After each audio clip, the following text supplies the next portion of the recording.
السلام عليكم ورحمة الله. إن الحمد لله نحمده ونستعينه ونستغفره ونعوذ بالله من شرور أنفسنا وأعمالنا. يهده الله فلا مضل له ومن يضلله فلا هادي له، وأشهد أن لا إله إلا الله وحده لا شريك له، وأشهد أن محمدا صلى الله عليه وسلم عبده ورسوله. يا أيها الذين آمنوا اتقوا الله حق تقاته ولا تموتن إلا وأنتم مسلمون. يا أيها الناس اتقوا ربكم الذي خلقكم من نفس واحدة وخلق منها زوجها وبث منهما رجالا كثيرا ونساء، واتقوا الله الذي تساءلون به والأرحام إن الله كان عليكم رقيبا. يا أيها الذين آمنوا اتقوا الله وقولا سديدا يصلح لكم أعمالكم ويغفر لكم ذنوبكم، ومن يطع الله ورسوله فقد فاز فوزا عظيما. ألا إن أصدق الكلام كلام الله، وخير الهدي هدي محمد صلى الله عليه وسلم، وشر الأمور محدثاتها وكل محدثة بدعة وكل بدعة ضلالة وكل ضلالة في النار. حياكم الله en cette soirée du mercredi 13 Rabi' al-Awwal 1435 de l'Hégire, correspondant au 15 janvier 2014, bi'idhnillahi ta'ala.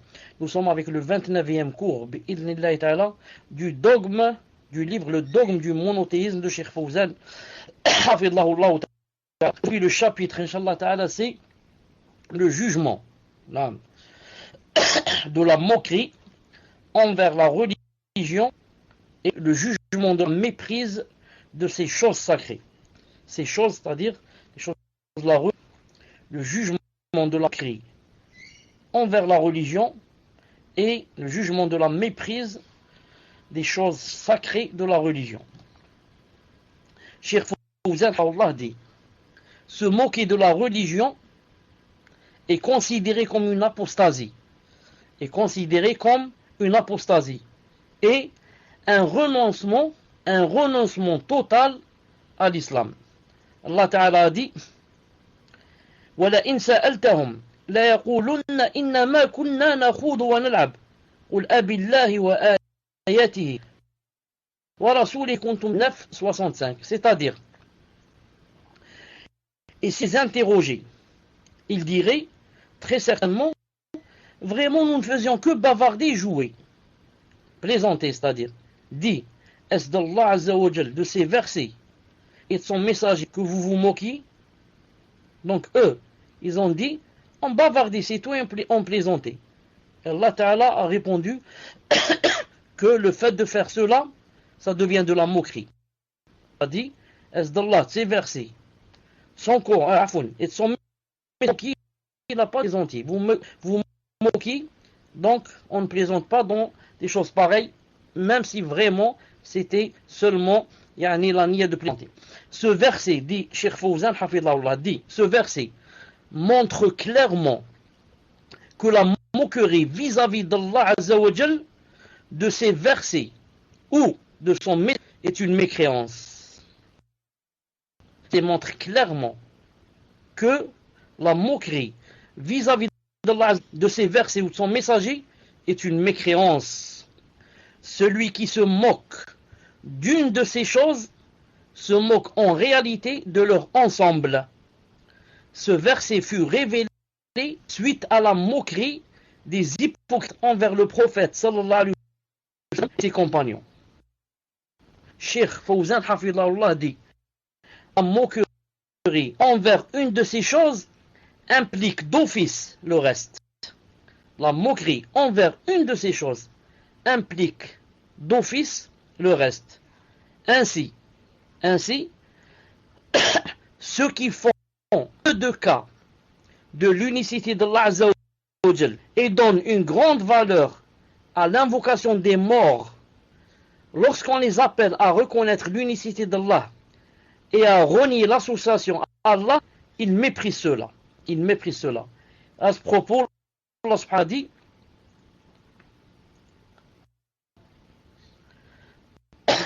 enfin, je crois que j'ai cité le verset: la tahtadiru. Naam. Allah Ta'ala: la tahtadiru laqad kafartum ba'da imanikum. La tahtadiru laqad kafartum ba'da imanikum. C'est-à-dire, ceux qui se sont moqués, Allah Ta'ala leur a dit: ne vous excusez pas. Vous avez rejeté la foi après avoir cru. C'est pas de vous excuser, vous avez bel et bien apostasé.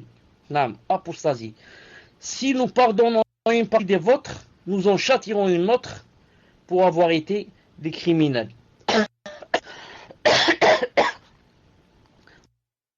Ensuite, Allah a cité le paragraphe que je viens de citer maintenant. Il a dit à la fin, donc la moquerie envers une de implique d'office le reste. Ainsi, ceux qui font peu de cas de l'unicité d'Allah Azza wa Jal et donnent une grande valeur à l'invocation des morts, lorsqu'on les appelle à reconnaître l'unicité d'Allah et à renier l'association d'Allah, ils méprisent cela. Allah subhanahu wa ta'ala dit وَإِذَا رَأَوْكَ إِنْ يَتَّخِذُونَكَ إِلَّا هُزُوًا وَإِنْ رَأَوْكَ إِنْ يَتَّخِذُونَكَ إِلَّا هُزُوًا أَهَذَا الَّذِي بَعَثَ اللَّهُ رَسُولًا أَهَذَا الَّذِي بَعَثَ اللَّهُ رَسُولًا. Et quand ils te voient, ils ne te prennent qu'en raillerie. Est-ce là ce qu'elle a envoyé comme messager? Regardez, raillerie et mépris. Et mépris. C'est celui-là que le messager. C'est comme si vous, ça lui va pas celui-là. Naam. Naam. Ce n'est pas de ressort. Il n'est pas apte à cela. Naam. Ensuite, il a dit, Allah subhanahu wa ta'ala, toujours en parlant des kuffars, ليضل عن آلهتنا لولا أن صبرنا عليها وسوف يعلمون حين يرون العذاب من أضل سبيلا. Ils ont dit, peu s'en est fallu qu'il ne nous égare de noter, si ce n'est mon patient à elle. Allah Ta'ala dit, cependant, ils sauront quand ils verront le châtiment qui est le plus égaré en son chemin. Donc, ils prennent le prophète raillerie et ils le méprisent et ils disent, peu s'en est fallu que il nous ait égaré de nos divinités. Ils ont dit, alhamdoulilah, si ce n'était notre passion en notre divinité.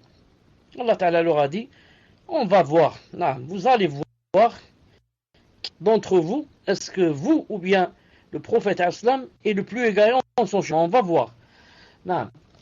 Cheikh Fawzan Hafidullah dit, il a dit, donc ils se sont moqués du prophète sallallahu alayhi wa sallam. Donc ils se sont moqués du prophète sallallahu alayhi wa sallam quand il leur a interdit de donner des associés à Allah Azza wa Jal. Les associateurs ont toujours reproché les avoir appelés à l'unicité et au tawhid et les ont toujours traités de faibles d'esprit, d'égarés et de fous, tellement ils tiennent à l'association à Allah Azza wa Jal.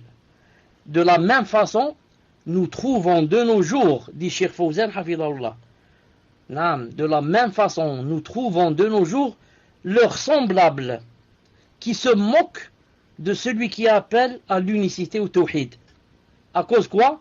À cause de leur attachement à l'association. Allah Ta'ala a dit dans le Coran, il a dit,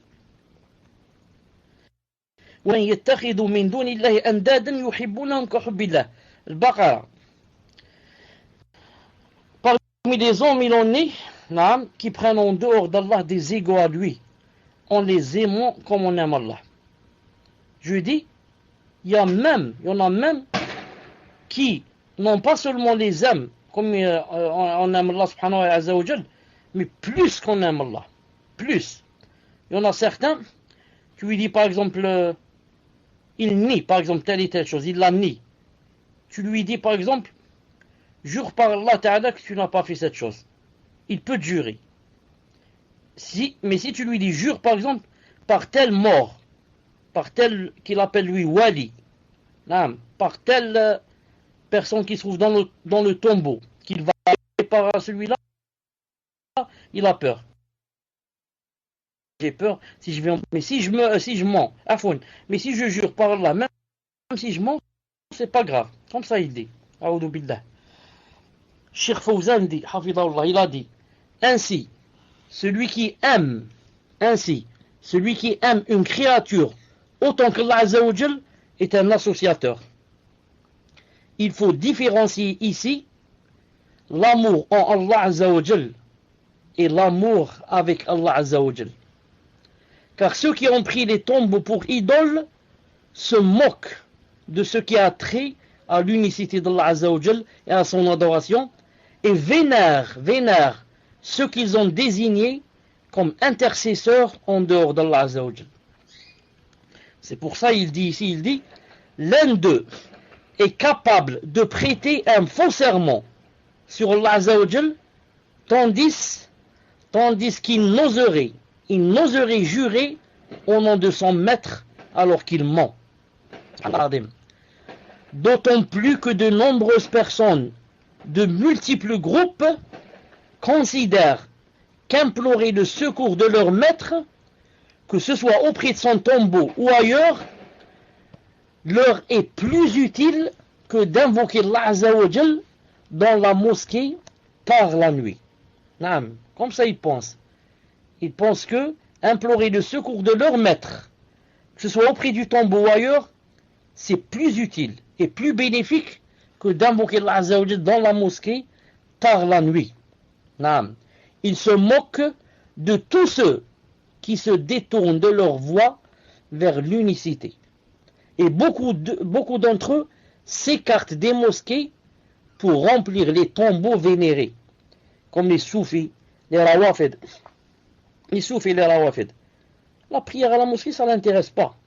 L'essentiel, c'est d'aller au tombeau prier et demander des vœux, faire des vœux au défunt qui est dans le tombeau.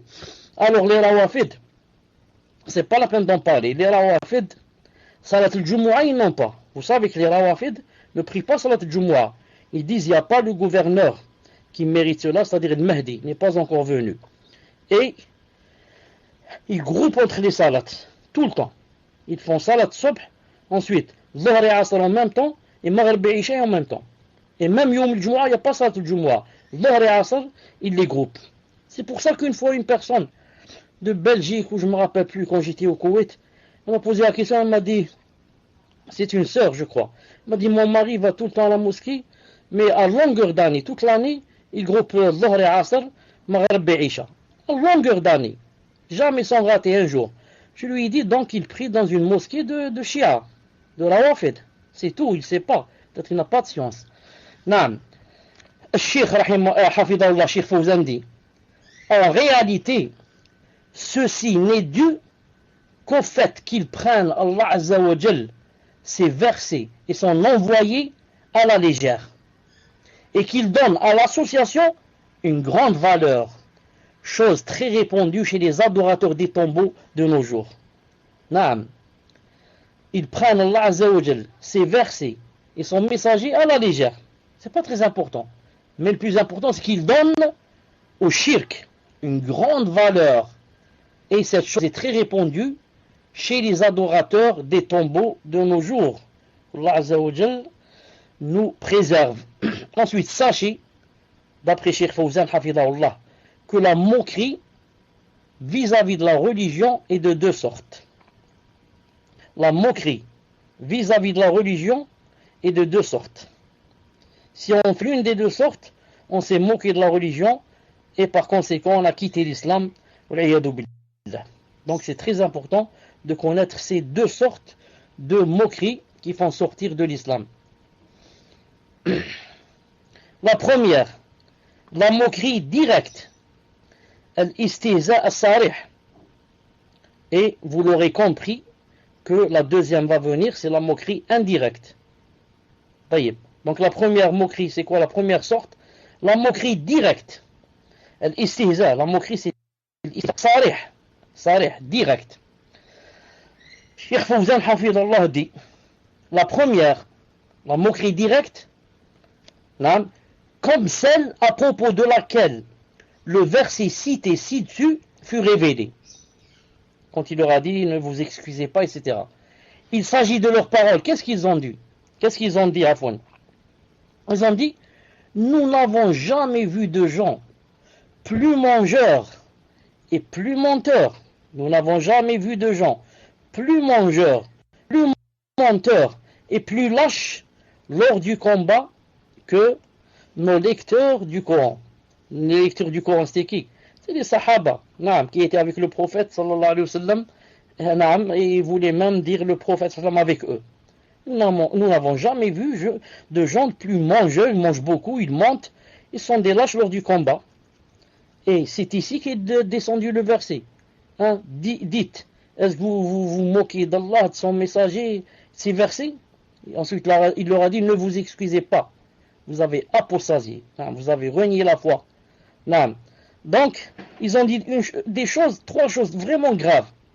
Nous n'avons jamais vu plus mangeurs, plus menteurs et plus lâches que les Sahaba, le prophète et les Sahaba. Et ensuite, pourquoi vous dites comme ça? C'était juste pour bavarder. Le chemin est long, on n'a rien à dire, il n'y a pas de blague, il n'y a rien. Donc on a dit ça, c'est juste pour passer le temps. Mais notre niya, Allah Ta'ala sait qu'on ne voulait pas de mal.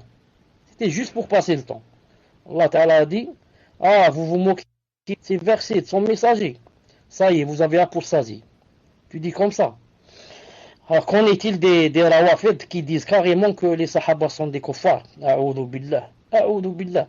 Regardez, juste tu dis, il mange beaucoup, ce sahabi, c'est un menteur. Il est lâche, il a peur.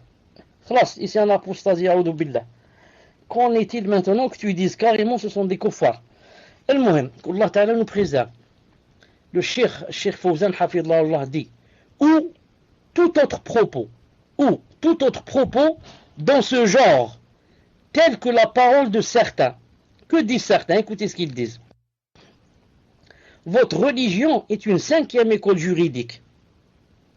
Nous, on connaît qu'il y a 4 écoles, 4 grandes écoles. L'école Hanafite, Malikite, Shafi'ite, Hanbalite. Par ordre, le premier c'est Abu Hanifa, Malik et Shafi'i, Imam Ahmed, rahimahullah.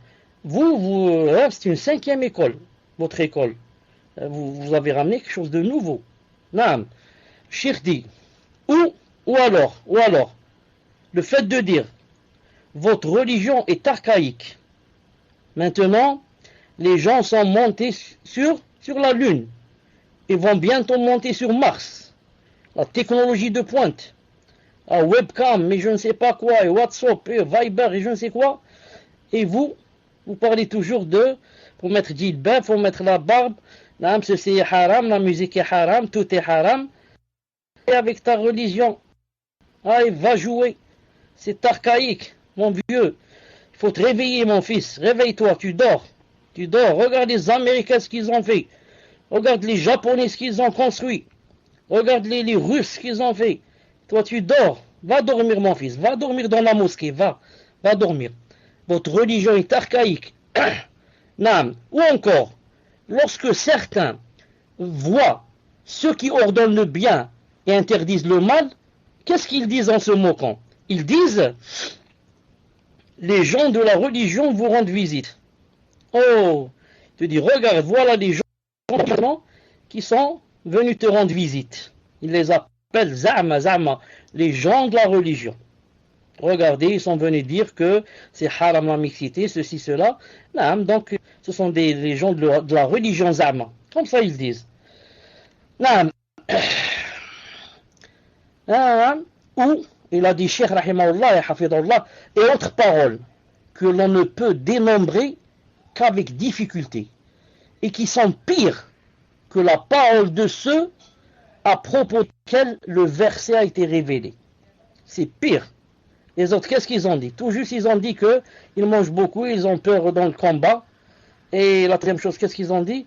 Et qu'est-ce qu'ils ont dit ici, dans le combat? Non, mais ils mentent. Ceux-là, certains disent pire que ceux qui ont dit les 3 choses citées. La deuxième sorte de moquerie, c'est la moquerie directe. Al-istihza غير صريح. نعم. الاستهزاء عفوا, indirect. On va commencer par la directe. Celle-là, c'est la moquerie indirecte. L'istihza, moquerie, mais indirecte. غير صريح. Il ne va pas dire comme ça carrément des choses, mais des insinuations. Le cheikh va donner des exemples. La deuxième moquerie indirecte, cheikh dit, hafidhahullah, celle-ci est vaste et sans limite. Comme par exemple, le fait de cligner de l'œil, le fait de cligner de l'œil, de tirer la langue, de faire la moue avec les lèvres, de faire un signe de la main lors de la lecture du Coran ou de la Sunna. Je répète, cligner de l'œil. Ah, tu clignes de l'œil avec ton ami. Zama, hado. Les gens du din, zama. Regarde, regarde. Alors tu tires la langue. Tu fais la moue avec tes lèvres. Tu fais un signe de la main. Quand quelqu'un lit le Coran ou le hadith, tu fais un signe comme ça de ta main. Non, par mépris, par raillerie, par raillerie. Il a dit, hein, lors de la lecture du Coran de la Sunna du prophète, alayhi salam, ou lorsqu'on approuve le bien et on interdit le mal. Lorsqu'on approuve le bien et on prohibe le mal. Il s'agit également de dire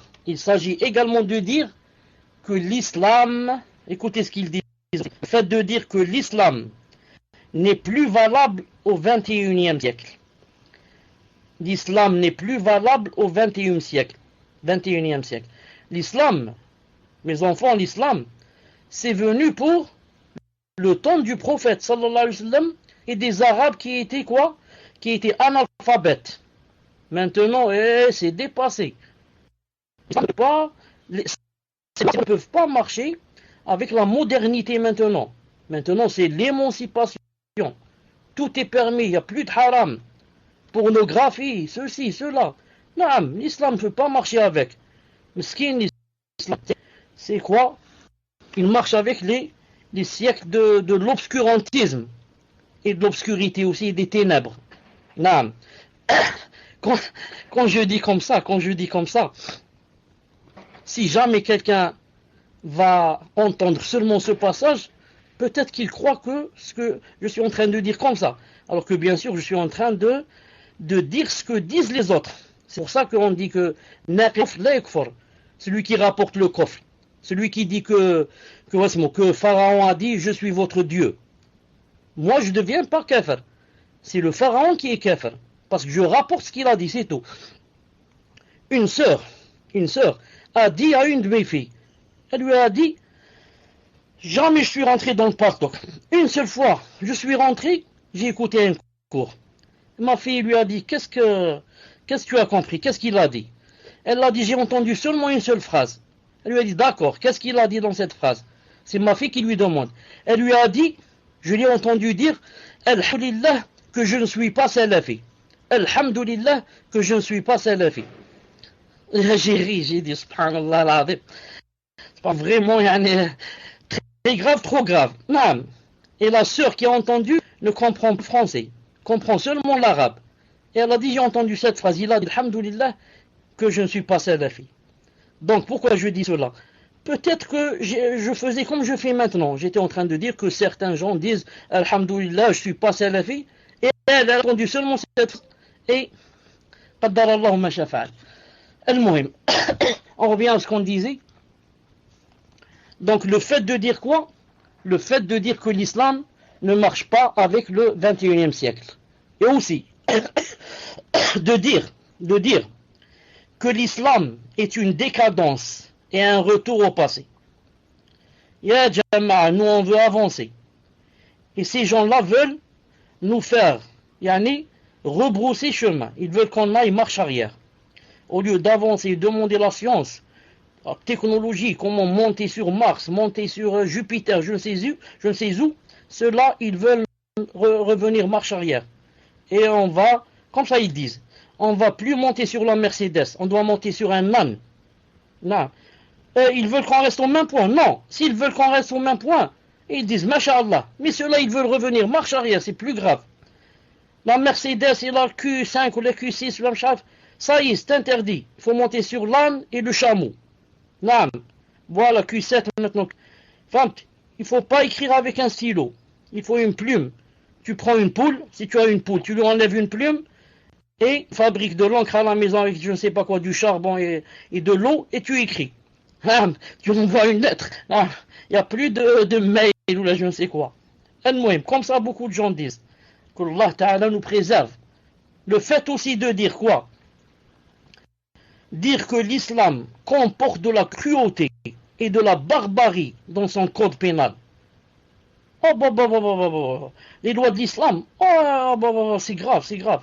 C'est plein de cruauté et de barbarie. Celui-là, il a fait ceci, cela, sans coup de fouet. Celui-là, coupe-lui la main. Celui-là, faut le torturer. Celui-là, faut lui couper la langue. Et il commence à inventer des choses qui n'existent pas. Celui-là, il faut lui tirer les yeux de l'orbite. Celui-là, il faut lui couper les oreilles. Il commence à mentir sur Allah subhanahu wa ta'ala et sur l'islam. Et s'il savait, non, seulement s'il savait qu'en appliquant l'islam, la loi divine, celui qui t'a créé, c'est celui qui a instauré les lois. Et celui qui dit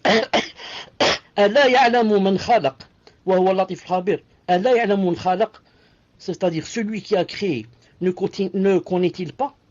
Non. Comme j'ai donné une fois un exemple, celui qui nous construit une voiture, par exemple Renault. Moi, si j'ai mécanicien, je peux connaître mieux que Renault la voiture Renault, comment elle a été construite. C'est pas possible. C'est lui, Renault, subhanallah, c'est lui, Jean Renault, c'est lui qui a construit sa voiture. Comment moi je connais mieux que lui ce qu'elle comporte comme à l'intérieur, dans le moteur, etc. Ça, c'est seulement, il a construit une voiture. Qu'en est-il celui qui t'a créé de rien, d'une goutte de sperme? Il ne connaît pas comment tu penses et comment tu vas vivre. Et quel est le mode de société qu'il te faut et quelles sont les lois qui doivent te régir. Il ne sait pas ça. Subhanallah al-Azim. Quand Allah Ta'ala dit que celui qui vole, il faut lui couper la main, qu'est-ce que ça veut dire? Il vole un bonbon, on lui coupe la main. Il vole un œuf, on lui coupe la main. Il vole un stylo, on lui coupe la main. Qui a dit ça? Ensuite, quand on coupe, il faut voler ruba dinar, un quart de dinar d'or, c'est-à-dire 1,25 grammes d'or, et on monte. Moins d'un 1,25 grammes, on coupe pas la main. Ensuite, on coupe à qui? À un enfant, à un fou, à un malade. On coupe à quelqu'un qui travaille, ou là, à quelqu'un qui ne travaille pas et qui n'a pas de quoi manger. Celui-là, s'il vole, la charia ne lui coupe pas la main. Quelqu'un qui travaille, il est âgé, mûr, naam, et il commence à voler. Est-ce que maintenant, quand le voleur, on le fait rentrer seulement à la prison, est-ce que le vol existe toujours ou n'existe pas? Ça, c'est jamais arrêté. Des millions et des milliards qui se volent chaque jour et chaque nuit. Des voitures qu'on vole, des maisons, on écrit des livres sur les vols et les voleurs qu'il y a. Mais, au temps du prophète, sallallahu alayhi wa sallam, après lui, pendant 35 ou 40 ans, on a coupé seulement 5 mains. Combien de gens ont volé pendant la période du prophète, sallallahu alayhi wa sallam? Ensuite, la période de Abu Bakr, la période de Omar, la période de Uthman ibn Affan, la période de Ali ibn Abi Talib. Près 40 ans, 5 mains, 5 voleurs. 5 voleurs, Allahu Akbar. Pendant combien? Presque 40 ans. Et on a combien de voleurs par jour maintenant? Pourquoi ils volent? Il sait que il va rentrer en prison, rester quelques jours et sortir. Et certains, la prison, c'est masha'Allah. Dans la prison, il y a la bière, il y a la télé, il y a la drogue, il y a les hommes qui font la chose entre eux. Si c'est des femmes qui font entre elles, a'oudou billah. Il y a tout. Naam. Il y a des gens qui disent, oh, moi, qu'est-ce que je fais dans la rue? Je souhaiterais être en prison. Je parle des récidivistes, ceux qui ont passé toute leur vie en prison. Donc, il n'a pas peur de la prison. Mais imagine qu'il sache qu'il ait la certitude que s'il vole, on lui coupe la main. Naam. Est-ce que Zama il va voler? C'est impossible. Il passe comme ça. Il trouve un sac plein d'or, comme ça devant lui. Une chaîne d'or, des bracelets devant lui. Il fait semblant de ne pas les avoir vus. Il dit non, J'ai pas vu, ça c'est pas de l'or, non, ça c'est de l'herbe, non, c'est de la paille, c'est pas de l'or. Pourquoi? Il a peur. Il dit, si jamais je prends ça, on va être coupé. Mais maintenant que les gens savent que ce sont des lois humaines et pas divines, personne n'a peur. Non, personne. Idem pour la zina, idem pour l'alcool, et comme ça. Taïeb. Donc ceux-là, qu'est-ce qu'ils disent? Non, ils disent que l'islam, je répète, l'islam comporte de la cruauté et de la barbarie dans son code pénal. C'est pour ça que vous trouvez dans un bus, par exemple, quelqu'un qui vole quelqu'un. Subhanallah al-Azim. Meskin avec le vieillard, peut-être que ça fait 29 jours qu'il attendait la fin du mois pour avoir sa paie. Et on la lui prend. Et il vient un pickpocket, il la lui prend. Subhanallah al-Azim. Et quand tu lui dis celui-là, on lui coupe la main, il lui fait de la peine. Tu dis, Meskin, qu'est-ce qu'il fait? Pourquoi sa main, c'est la barbarie? Ah, le vieux, il t'a pas fait de la peine, hein, Meskin, le vieux. C'est pas Meskin qui a 5 ou 6 enfants qui attendent. Non, mais lui, ça fait 29 jours qu'il attend que la paye descende. Juste pour aller acheter un peu de fromage, un peu de... Celui-là, il t'a pas fait de la peine, là. On lui a volé, je ne sais pas, 500 €, là. Il t'a pas fait de la peine. Et tu défends le voleur. Subhanallah al-Azim. Les choses quand elles... يعني سبحان الله لما تنقلب الموازين سبحان الله العظيم les choses quand elles se renversent نعم ou dire que quoi que l'islam est injuste envers la femme car il autorise le divorce et la polygamie. Ah non, j'accepte pas l'islam. Pourquoi? C'est bien en tout sauf en deux choses. نعم envers la femme il n'est pas juste, il autorise le divorce. Regardez chez les chrétiens, quand le divorce est interdit. Le divorce est interdit, mais chaque homme a une maîtresse, au moins, si ce n'est pas deux. Et puis chaque femme a un amant, au moins, si ce n'est pas deux ou trois. Voilà. Pourquoi? Car c'est interdit de divorcer. Là, je dois rester avec elle jusqu'à ce qu'on nous mette dans la tombe. C'est quoi ce din? C'est quoi cette religion? C'est quoi cette religion? Subhanallah, c'est contre nature. C'est contre nature. Je ne peux pas rester avec quelqu'un que je n'aime pas. Je ne peux pas rester avec quelqu'un que je déteste. Ensuite, cette personne que j'ai aimée, avec laquelle je me suis marié, maintenant elle a changé. Elle fréquente les hommes, ou elle fait, je sais pas, elle vole, ouais.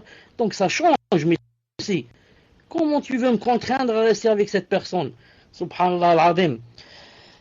En autorisant le divorce. Et alhamdoulilah, l'islam a donné non seulement le fait, la permission de divorcer, mais même la femme lui a donné la permission de demander la séparation, qu'on appelle le khula en arabe, c'est-à-dire de lui remettre la dot et de lui dire on arrête. Naam, ils ont dit les savants, c'est quand vraiment ça devient invivable le couple, et que vraiment elle n'a plus de sentiments envers lui, et que vraiment elle ne peut plus lui donner son haq. Naam, maintenant Miskin, elle lui donne plus son haq, donc elle se remplit de péché. Pourquoi? Parce qu'elle le déteste. Donc quoi ça sert de rester avec quelqu'un de pareil? Bien sûr, elle doit patienter, faire des doigts, etc. Et ne laisser le khula qu'à la dernière alternative. Al-Muhim, qu'est-ce qu'ils ont dit aussi? Je répète, donc je relis ici, qu'est-ce qu'ils ont dit? Naam, et le divorce est permis la polygamie. L'islam permet la polygamie. Sallallahu alayhi wa sallam, qui s'est marié avec 13 femmes. Et or, et on a laissé combien? 9. Il est mort sur 9. Quand il est mort, il a laissé 9 femmes épouses qui étaient vivantes. Au 13, Allahu Akbar. Quand vous parlez avec un kafir là, un ennemi du prophète alayhi salam, qui dit qu'il aimait les femmes. Il aimait les femmes, ça. Il aimait dans le halal, pas dans le haram. Toi, tu aimes les femmes, tu aimes les maîtresses. Lui, il aimait ses femmes, sallallahu alayhi wa sallam. Aucune d'elles n'était quoi? N'était vierge. Sauf une seule, Aïcha.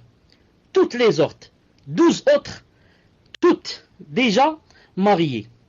Celui qui aime les femmes, il préfère une femme qui est vierge, qui a 18 ans, ou bien une femme qui a 45 ans ou les 50, et qui s'est mariée 3 ou 4 fois. Qu'est-ce qu'il aime? Celui qui aime les femmes, il aime celle qui est jeune et celle qui est vierge. Mais le prophète sallallahu alayhi wa sallam n'a épousé qu'une seule vierge. Donc la polygamie, son but, c'est pas comme beaucoup de musulmans de nos jours croient que c'est pour assouvir les passions. Non, j'ai des passions, je peux pas me retenir, il me faut 4 femmes. Ah, dit, va jouer, va. Toi, tu es toujours noyé dans tes passions. Le prophète sallallahu alayhi wa sallam, il se marie avec celle-là et celle-là et celle-là. Pourquoi? Pour réunir entre les tribus. Non, telle tribu fait la guerre à telle tribu. Lui, en prenant une épouse de cette tribu, une épouse de l'autre tribu, les deux tribus sont devenues de la même famille, sont devenues les gendres du prophète sallallahu alayhi wa sallam. Ils vont arrêter la guerre. Naam, le prophète sallallahu alayhi wa sallam s'est marié avec Khadija. Lui, il avait 25 ans, elle en avait 40. Il marié 2 fois avant lui. Une fois marié, une fois son mari mort. Quelqu'un qui a 25 ans d'entre nous. Naam, il dit je veux suivre la sunna. C'est quoi la sunna que tu veux suivre? La polygamie. Ah, c'est ça la sunna, c'est tout. Le prophète sallam, tu connais la sunna dans la polygamie, c'est tout. D'accord, c'est bien la sunna. Et quel âge tu as? 25. On va te chercher une femme de qui est mariée de. Si tu es vraiment sincère dans la sunna. Prouve que tu es sincère dans la sunna et la polygamie. Marie-toi avec des vieilles femmes et des veuves. Et des enfants à charge. 6-7 enfants. 6-7 enfants. Non. Marie-toi avec une sœur qui a 5 enfants à charge et qui, miskina, n'a pas les moyens de gérer. Non, mais qui cherche à se marier. Marie-toi avec elle en la prenant pour 3e épouse, même pour 4e, si vraiment tu es sincère.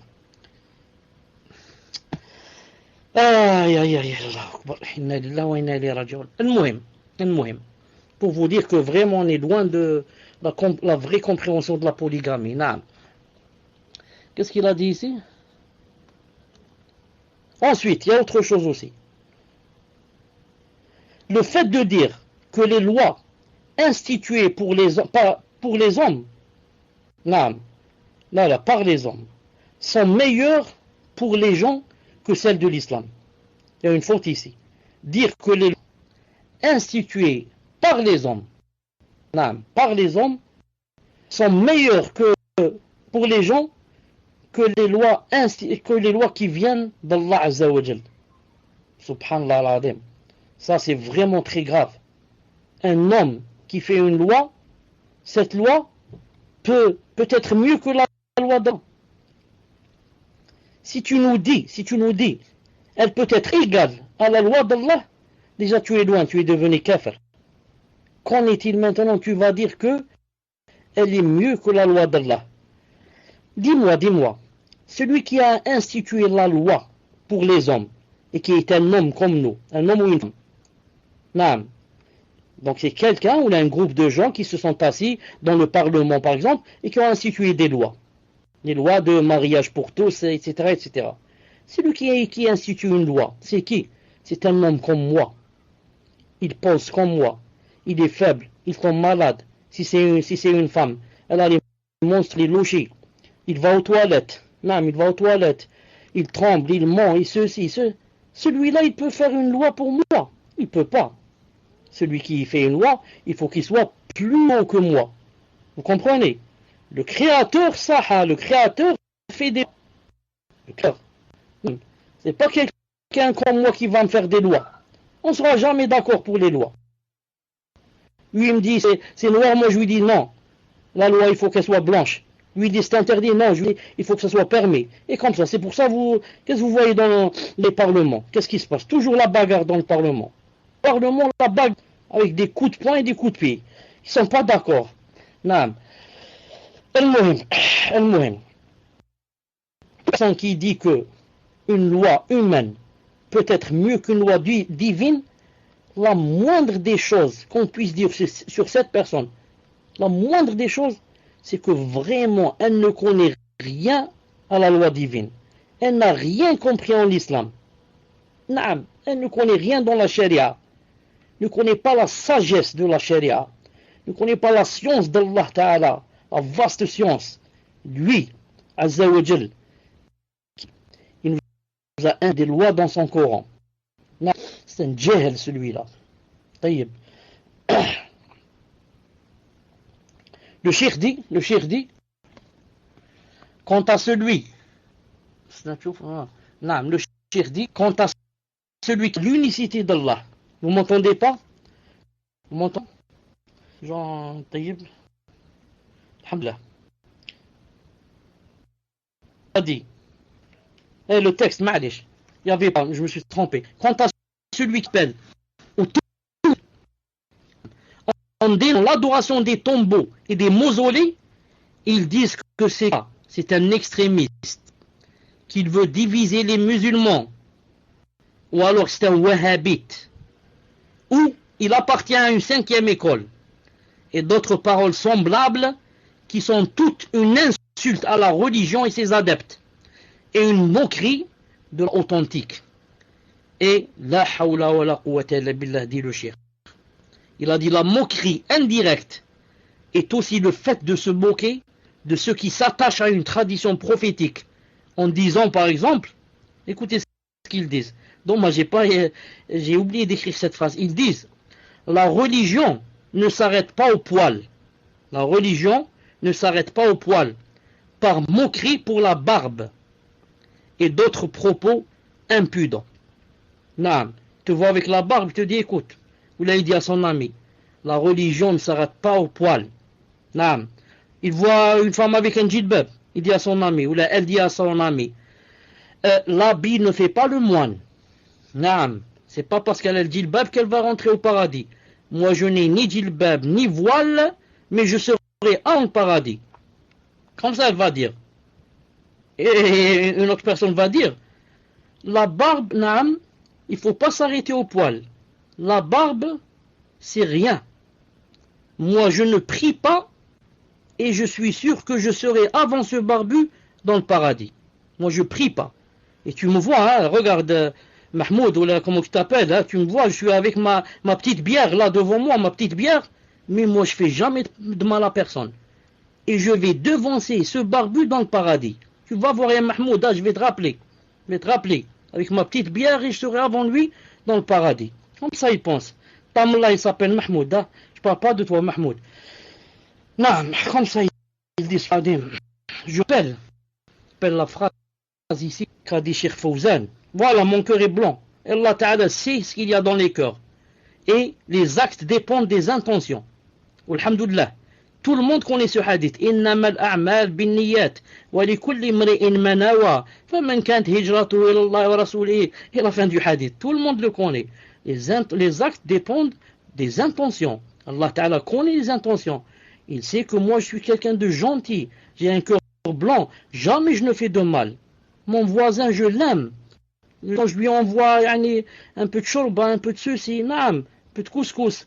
Ah, moi je suis quelqu'un de machallah. Qu'est-ce qu'il me reste? Il me reste juste la prière. Et j'ai juste un petit défaut. J'ai pas pu encore arrêter le vin et la drogue. Juste un petit défaut. Le vin et la drogue, je les ai pas encore arrêtés. Non, mais bientôt, j'ai une bonne intention, Inch'Allah. Al-Muhim. Cheikh dit, Hafidullah, je répète ce passage. Quant à ceux qui appellent à l'unicité d'Allah, en dénonçant l'adoration des tombeaux et des mausolées, qu'est-ce qu'ils disent d'eux? Écrivez ainsi, vous entendez. Qu'est-ce qu'ils disent d'eux? C'est un extrémiste. C'est un extrémiste. Naam. Si tu blâmes, naam, tu prohibes le blâmable, tu interdis le mal, et tu prends le bien, extrémiste. Alors qu'est-ce qu'il faut? Il faut se taire et laisser les gens faire ce qu'ils veulent. Naam. Pourquoi il te dit, toi Allah Ta'ala t'a envoyé et t'a donné la tutelle pour me surveiller. Je fais ce que je veux. Toi, tu es un extrémiste. Naam. Tout est haram chez toi. Subhanallah al-Azim. Allah Ta'ala, pourquoi il a donné la femme? Allah Ta'ala, pourquoi il a donné la beauté à la femme? C'est pas pour se cacher. Maintenant, si elle cache tout, on ne voit rien d'elle. À quoi ça sert? Allah Ta'ala, donc il aurait pu ne pas la créer. Mais il lui a donné la beauté justement pour s'exposer comme ça. Pour moi, et ensuite, toi tu connais pas le hadith, il est authentique. Allah Ta'ala est beau et aime la beauté. Celle-là, elle est contre la beauté, elle a caché sa beauté.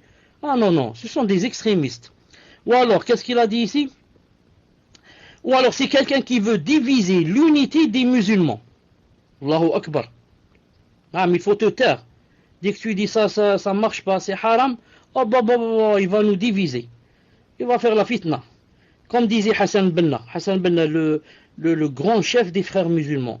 Le premier à avoir incité cette bid'a. Qu'est-ce qu'il disait? Il disait, il ne faut pas parler d'Aqida. La Aqida nous divise. Comprenez? Si on ne parle pas d'Aqida, on va se grouper, on va être nombreux. C'est ça la Aqida des Ikhwan. Les Ikhwan, c'est comme ça. Les Ikhwan musulmans. Qu'est-ce qu'ils disent? Ils disent, il ne faut pas parler d'Aqida. Pourquoi? Nous, on veut le nombre. On veut être 100, 200, 1000, 5000. Ensuite, faire quoi? Faire un État islamique. Mais maintenant, si on va commencer à parler d'Aqida, le Soufi va se sentir visé. Le Ash'ari va se sentir visé. Le Chiite, le Rafidi, il va se sentir visé. Il va dire donc ils sont contre moi. Et comme ça. Mais si on se tait, Chiite, le Rafidi, tu l'embrasses, il t'embrasse, c'est ton frère. Le Tabliri, c'est ton frère. Le Takfiri, c'est ton frère, il faut l'embrasser. Là, on est tous des frères, hein, on ne parle pas d'Aqida. Laissez la Aqida de côté. Là, pour qu'on soit nombreux, masha'Allah. Comme ça, il pense, subhanallah al-azim. Il a dit donc, celui-là, il veut nous diviser, il veut diviser les musulmans. Ou encore, c'est un wahhabite. Wahhabite, naam. Je suis le plus grand wahhabite, l'un des wahhabites. Pourquoi? Wahhabite, ça veut dire que je m'affilie au wahhab. Et le wahhab, c'est qui? C'est Allah Ta'ala, le wahhab. Le donneur, celui qui donne. Yahabu liman yasha'u inathan. ويهب لمن يشاء ذكورا أو يزوجهم ذكرانا وإناثا. Il donne à qui il veut des filles, il donne à qui il veut les garçons. Les garçons, il s'appelle Wahhab, parmi l'un des noms d'Allah Azza wa Jalla, Wahhab. Donc moi je suis Wahhabite, dans ce sens-là. Mohammed ibn Abdel Wahhab, c'est qui? Pourquoi on dit de nous Wahhabites? Za'ma, on suit quelqu'un qui s'appelle Mohammed ibn Abdel Wahhab. Nous d'abord on suit le prophète sallallahu alayhi wa sallam et les sahaba les tabi'un. Ensuite Mohammed ibn Abdel Wahhab, c'est quelqu'un, un savant qui est venu quoi? Qui est venu blâmer le shirk qui s'est répandu en Arabie Saoudite et propager la sunna et le bien. C'est tout ce qu'il a fait. Mais les ennemis de l'islam qui ne le connaissent pas, qui font semblant de ne pas le connaître, te traitent de wahhabi. Alors que si jamais tu dis à une personne, moi je suis wahhabi, avant de parler de wahhabi, dis-moi seulement qu'est-ce que ça veut dire wahhabi. Il ne sait pas. Tu dis, Allah, je ne sais pas moi. Pour moi, wahhabi c'est terroriste. J'ai entendu les gens dire comme ça, j'ai dit comme ça wahhabi. Mais c'est quoi wahhabi? Dis-moi, c'est quoi wahhabi? Si tu savais toi ce qui était wahhabi, toi tu aurais dit, je serais le premier wahhabi sur terre. Naam. Subhanallah al-azim. Donc je dis, subhanakallahumma bihamdik, ashhadu an la ilaha illa ant, astaghfiruka wa atubu ilayk. Assalamu alaykum wa rahmatullahi wa barakatuh. On se rencontre inchallah ta'ala dans les questions-réponses. Donc salam alaykoum ma chère. Alors la première question, il y a la question d'une sœur. Assalamu alaykum wa rahmatullahi wa barakatuh, cher. Par rapport au verset qui fut descendu suite aux moqueries de certains sur les Sahaba radiyallahu anhum. Je ne comprends pas pourquoi ceux-ci furent rendus mécréants alors qu'ils étaient dans l'ignorance. Pouvez-vous m'expliquer, cher, était-ce des hypocrites? Ce verset s'applique-t-il à tous? Jazakallahu khair. Alaykoum salam wa rahmatullahi wa barakatuh. Est-ce que vous m'entendez? Bismillah ar-Rahman ar-Rahim, wa salatu salam ala ashraf al-mursalin. En fait, ce verset est descendu sur des hypocrites. Des hypocrites. Et les hypocrites, comme vous devez savoir, sont musulmans dans l'apparence. Mais kuffar, le fort intérieur, est chez Allah subhanahu wa ta'ala. Taïb. C'est comme ça, Allah Ta'ala dit, ne vous excusez pas. Vous avez renié la foi après avoir cru. Ça veut dire, par rapport aux gens, vous étiez musulmans. Mais chez les kuffar, et maintenant en faisant cela, ils n'ont plus d'excuses, ils sont sortis C'est comme s'ils ont dit carrément, on n'est plus musulman. Comme j'ai dit, s'il n'était pas. Ensuite, l'ignorance. Non, ils ne l'ont pas fait par ignorance. Non, ils ne l'ont pas fait par ignorance. Ils savaient que ces choses-là ne se disent pas et qu'on ne doit pas dire des choses pareilles. Et comme j'ai dit, c'était à la base des hypocrites. Ensuite, est-ce que ça s'applique à toute personne? Non. Chaque personne qui va dire une phrase pareille, non, la moindre des choses, c'est qu'elle a fait vraiment un grand péché. Car la mécréance, comme vous savez aussi, se divise en deux sortes, la grande et la petite. Si elle dit ça, mais elle dit c'est pas dans le but de railler ni de mépriser, on va dire que tu as fait de la petite mécréance. Mais si c'est avec le nam que c'est l'islam et c'est le prophète islam et c'est ce qui vient de là, ça devient de la grande mécréance. Allah ta'ala alam. Tfadal. Donc, seconde question d'une sœur. Assalamu alaikum ya Cheikh, qu'Allah vous récompense. La question est sur le cours précédent. Peut-on faire l'invocation suivante? Ô Allah, accorde-moi ton amour et l'amour du prophète sallallahu alayhi wa sallam. Ceci est-il comme une forme de shirk? Cheikh, pouvez-vous réexpliquer concernant le fait de couper la main dans la charia? Quand doit-on couper la main comme Allah l'ordonne? Jazakallahu khair. Allah, écoute-moi.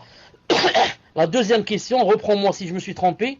Tu as bien dit, cette personne voulait savoir quand doit-on couper la main comme Allah Ta'ala l'ordonne, c'est-à-dire quelles sont les conditions pour couper la main. Saha. Mais la première, je ne l'ai pas entendue. La première, si c'est possible de la répéter, ça a rapport avec la doua. Je ne l'ai pas entendue. Fawzi, dis-moi si le Bailux est ouvert. Alors la première question, Yachir, c'est la sœur demande, par rapport à la question et sur le cours précédent, c'est sur le cours précédent, elle demande si on peut faire l'invocation suivante, c'est-à-dire, ô Allah, est-ce qu'on peut demander, ô Allah, accorde-moi ton amour et l'amour du prophète sallallahu alayhi wa sallam. Et elle demande, est-ce qu'elle peut faire cette doua, et est-ce que cette doua est une forme de shirk? Je dis à cette personne, non, comment une doua pareille peut être du shirk alors que je suis en train de demander à Allah Ta'ala, de me donner son amour et l'amour du prophète sallallahu alayhi wa sallam, c'est-à-dire maintenant de faire sa sunna, d'être pour qu'il nous soit un modèle, pour l'imiter dans ce qu'il faisait, etc. Et peut-être pour être avec lui dans le paradis. Donc où est un doute. Donc je ne vois pas, moi je voudrais poser la question à la personne, je lui dis, pourquoi tu as pensé, où est le shirk? Ou alors peut-être la personne veut dire, parce qu'elle demande l'amour d'Allah et de son prophète, donc on joigne entre les deux, je demande l'amour d'Allah et le prophète. Donc j'ai mis le prophète au même rang qu'Allah Ta'ala, donc c'est du shirk. Aussi, si c'est ça, ça n'a rien à voir aussi. Ça n'a rien à voir. Quant à la deuxième question, pour voler, quand quelqu'un vole en islam, la main, il faut des conditions. La première, il faut qu'il soit pubère. Si c'est un enfant qui n'est pas pubère, on ne lui coupe pas la main. La deuxième, il faudrait qu'il vole au moins 1,25 g d'or. 1, je vais l'écrire, 0,25. Voilà, il faut qu'il vole minimum la chose qu'il a volée, on va l'estimer. Elle fait l'équivalent de 1,25 g d'or.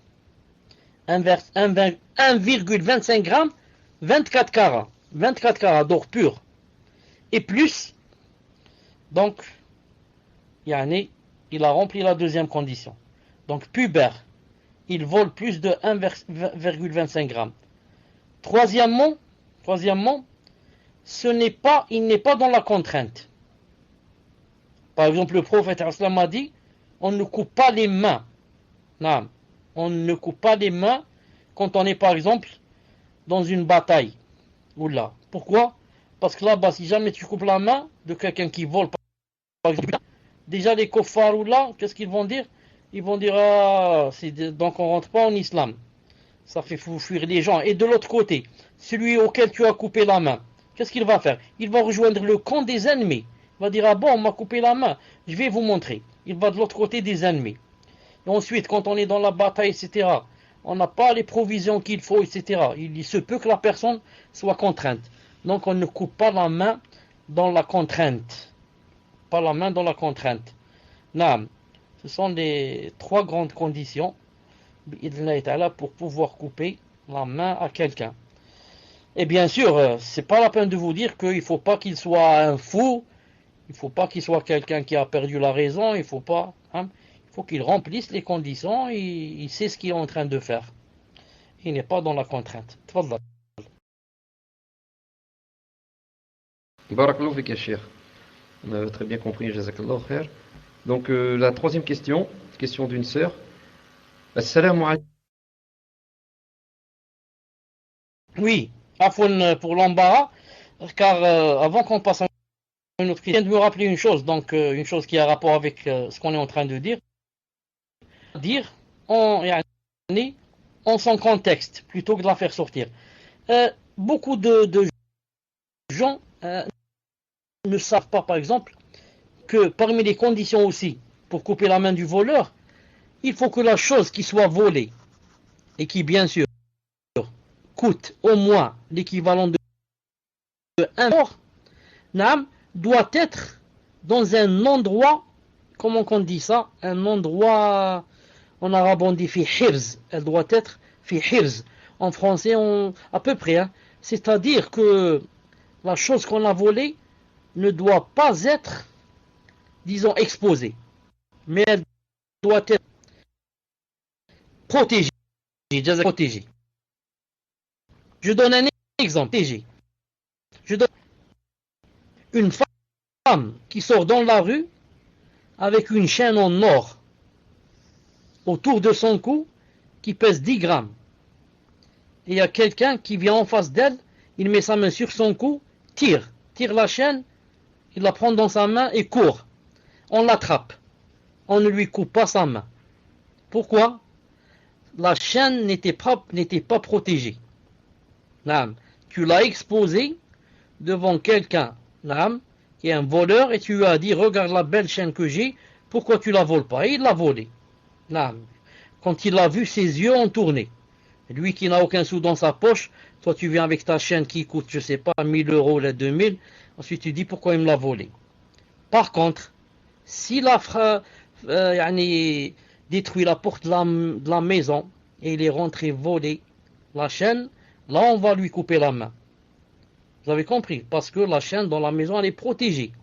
La même chose par exemple, maintenant des voitures par exemple, la plupart des voitures ont ce qu'on appelle poste radio ou la poste cassette. Si maintenant tu laisses la porte ouverte, tu fermes pas la porte de la voiture et quelqu'un t'a vu, quand tu es parti il t'a pris poste cassette et il coûte plus de 1,25 grammes. On lui coupe pas la main. Pourquoi? La chose volée n'a pas été protégée. Si par contre tu avais fermé la porte à clé et il a défoncé la porte, dans ce cas on lui coupe la main. Donc il ne faut pas oublier cette condition que la chose volée ne doit pas être comme ça exposée, mais elle doit être cachée bi'idhnillahi subhanahu wa ta'ala. Tfaddal. Caché, je veux dire protégé. Jazakallahu khair, Cheikh, pour ces explications très bénéfiques. Donc, pour la prochaine question, troisième question d'une sœur. Assalamu alaikum wa rahmatullahi wa barakatuh. Qu'Allah Ta'ala vous récompense pour ce cours très bénéfique et vous élève au plus haut degré du paradis ainsi que les admins et tous les frères et sœurs dans ce salon. Amin. Pouvez-vous m'expliquer le verset suivant? Ne vous excusez pas, vous avez bel et bien rejeté la foi après avoir cru. Si nous pardonnons à une partie des vôtres, nous en châtierons une autre pour avoir été des criminels. Pourquoi Allah Ta'ala pardonne à certains et pas à d'autres? et pas aux autres. Est-ce que le repentir des moqueurs de la religion est rejeté? Barakallahu fikum. طيب, je vais vous lire, Inch'Allah Ta'ala. Là, je viens d'ouvrir maintenant le programme de Shamila. Je vais en même temps vous lire ce que dit par exemple Cheikh Saadi sur ce verset. Il suffit que si vous avez le verset devant vous, donnez-le-moi. Sinon, attendez que j'écrive où se trouve exactement ce verset, le numéro. Naam. طيب, Allah Ta'ala. T'es avec moi? طيب.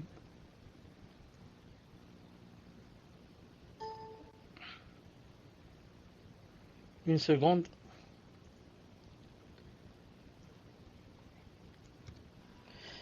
كانت هذه الصورة الكريمة تسمى الفاضحة لأنها بيّنت أسرار المنافقين. طيب, je vous demande si vous m'entendez d'abord. Si vous m'entendez d'abord. Vous m'entendez? Alhamdulillah. Cheikh Saadi rahimahullah dit كانت هذه الصورة الكريمة تسمى الفاضحة.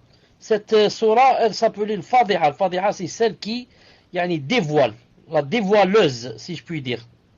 لأنها بينت أسرار المنافقين, parce qu'elle a montré les secrets des hypocrites. وهتكت أسرارهم, elle a dévoilé, elle les a dévoilés. Les voiles qu'il y avait entre eux, elle les a déchirés, cette sourate.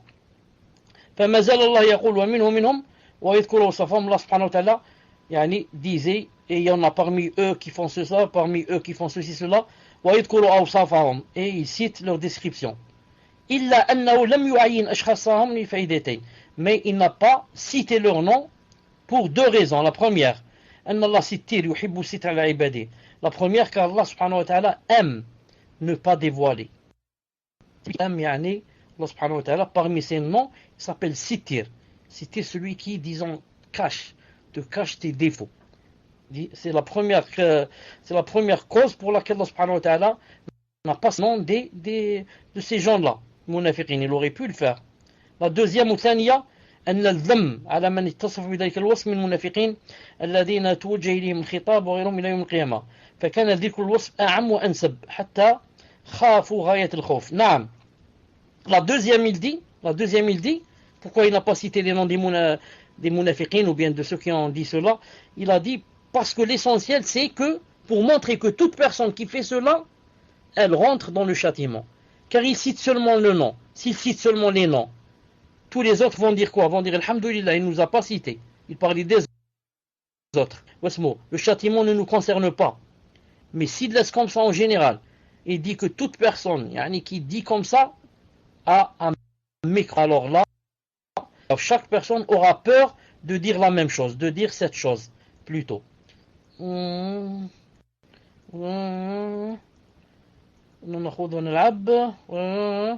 seconde.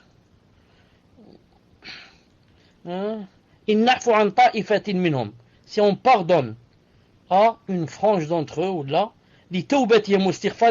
parce qu'ils ont fait la tauba et ils ont demandé leur pardon et ils ont regretté, on va châtier une autre partie à cause de quoi? C'est-à-dire ils n'ont pas fait le repentir et ils sont restés comme ça, ils sont restés dans la mécréance. Donc voilà, Inch'Allah Ta'ala, la réponse de Cheikh Saadi qui a dit que Allah Ta'ala va châtier ceux qui n'ont pas fait le repentir et qu'ils se sont repentis bi'idhnillahi ta'ala. Tfaddal. Donc prochaine question. Question d'une sœur.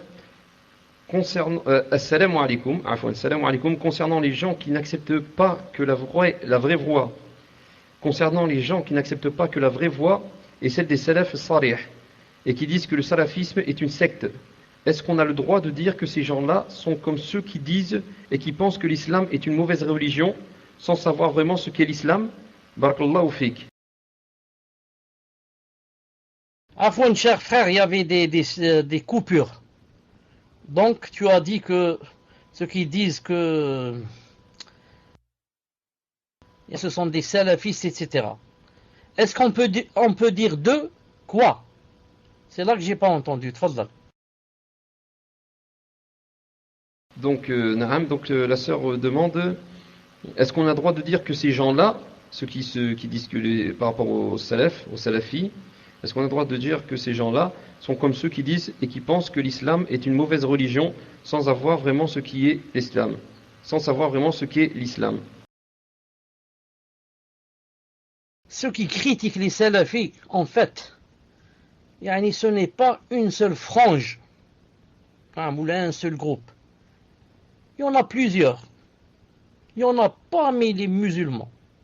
Et parmi ceux qui pratiquent et qui prient la nuit, jeûnent et vont hajj, et vont ceci, il te dit attention, prends garde, celui-là le salaf c'est une salafi. Comme une de mes filles m'a dit, ça fait seulement 2 ou 3 jours. Elle m'a dit que, attendez, qui m'a dit ça? Attendez, Snatchouf. Non, c'est sûr que c'est lui exactement ce qui s'est passé. Elle lui a dit, Afouane, c'est pas une de mes filles. C'est quelqu'un qui m'a téléphoné de chez vous, de France. Non. Il m'a dit que il a parlé avec sa tante. Et sa tante, faut pas suivre les salafis. Les salafis, ils font des fautes et ils racontent des hadiths qui sont pas vrais. Ils inventent n'importe quoi. Je lui ai dit, subhanallah. Et il a dit, maintenant, j'ai des doutes. Est-ce que vous pouvez me réconforter dans ma aqida, dans mon minhaj? Bon, moi, donc, dès qu'il a dit comme ça, j'ai su que c'était peut-être un débutant ou là, quelqu'un qui est nouveau dans le minhaj. Là, je lui ai dit, écoute. Et oui, s'il y a vraiment un seul groupe, parmi tous les groupes des musulmans, s'il y a un seul groupe qui, lorsqu'il parle, ne se base pas sur des hadiths faits montés, c'est bien les salafis. C'est étonnant que ta tante dise une chose pareille. C'est vraiment une preuve que ta tante ne sait vraiment pas c'est quoi un salafi. Vraiment, elle ne sait pas. Salafi, c'est quoi? Entre autres, salafi, c'est quoi? C'est se baser sur les hadiths authentiques, dans l'aqida, dans le fiqh. Contrairement aux autres sectes, c'est hadith, moi te dit le prophète, ça m'a dit ceci, cela. Pourquoi Cheikh Al-Albani, quand il parlait de salafiyya, qu'est-ce qu'il dit? Il dit notre minhaj repose sur 2 bases. At-tasfiyatu wa at-tarbiyah. At-tasfiyya, l'épuration, l'éducation. Qu'est-ce que ça veut dire l'épuration? Ça veut dire j'épure le din. Le din est plein de choses fausses dans la aqida. Plein de choses fausses. C'est-à-dire, c'est pas ça vient d'Allah. Que des gens ont fait rentrer. Les rawafid, les tablir, les takfir, les ceci. Plein de choses fausses dans le hadith. Des milliers de hadiths qui ont été montés sur le prophète. Des hadiths faibles. Des milliards dans la salade, dans ceci. Il a dit, on est pur. C'est comme avec la passoire, comment ça s'appelle? J'ai pur, le vrai islam, et je laisse le pur. Ça s'appelle tasfiya. Maintenant que j'ai le pur, qu'est-ce que je fais? Je passe à la tarbiya, l'éducation. Éduquer les gens sur quelque chose de solide, de pur. Ce n'est pas comme les autres groupes.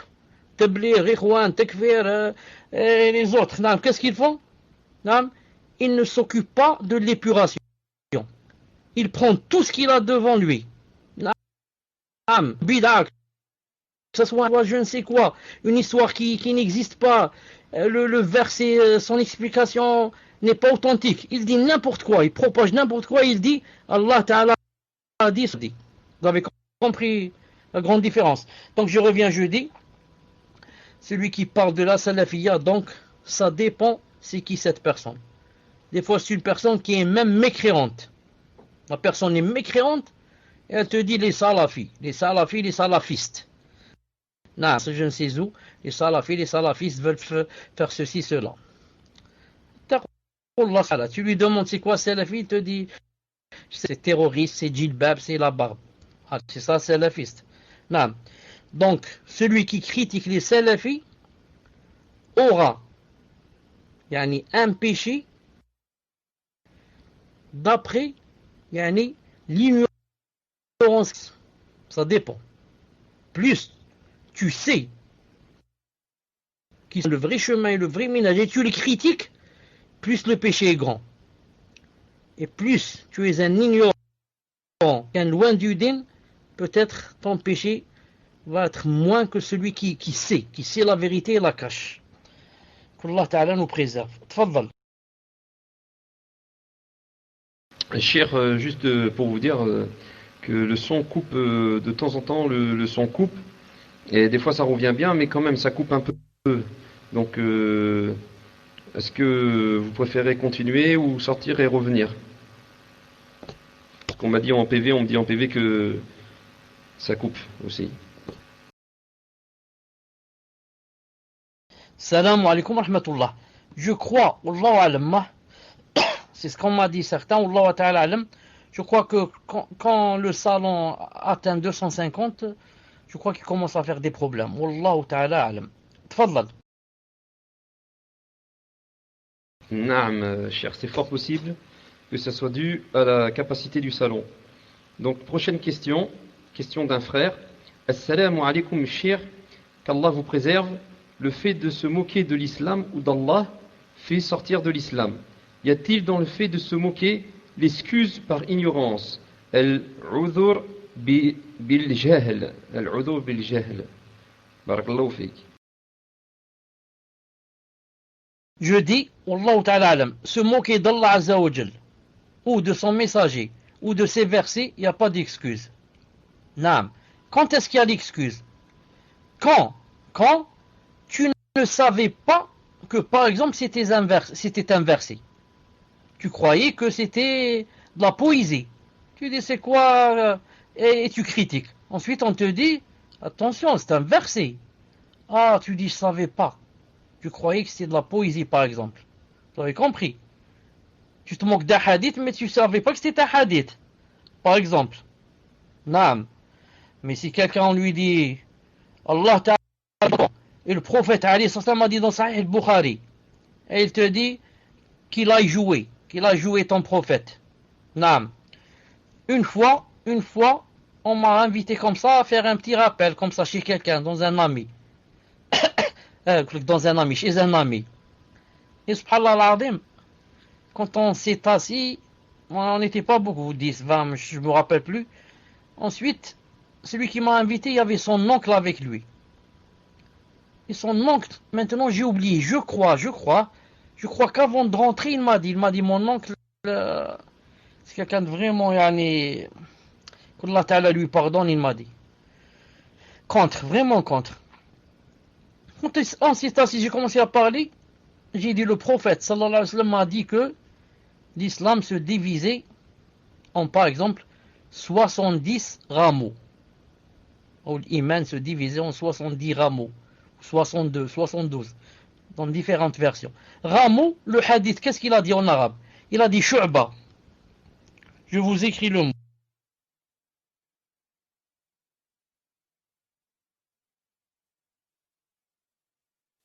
J'ai écrit le mot shu'ba.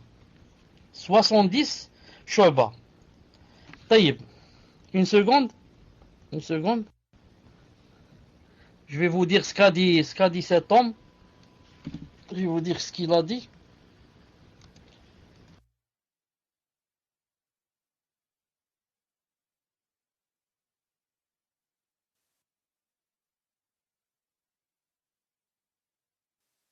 Donc moi, qu'est-ce que j'ai dit?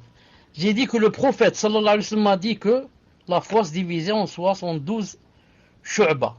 Shu'ba, je l'ai écrit en arabe. Shu'ba avec shu'ba, qui veut dire rameau.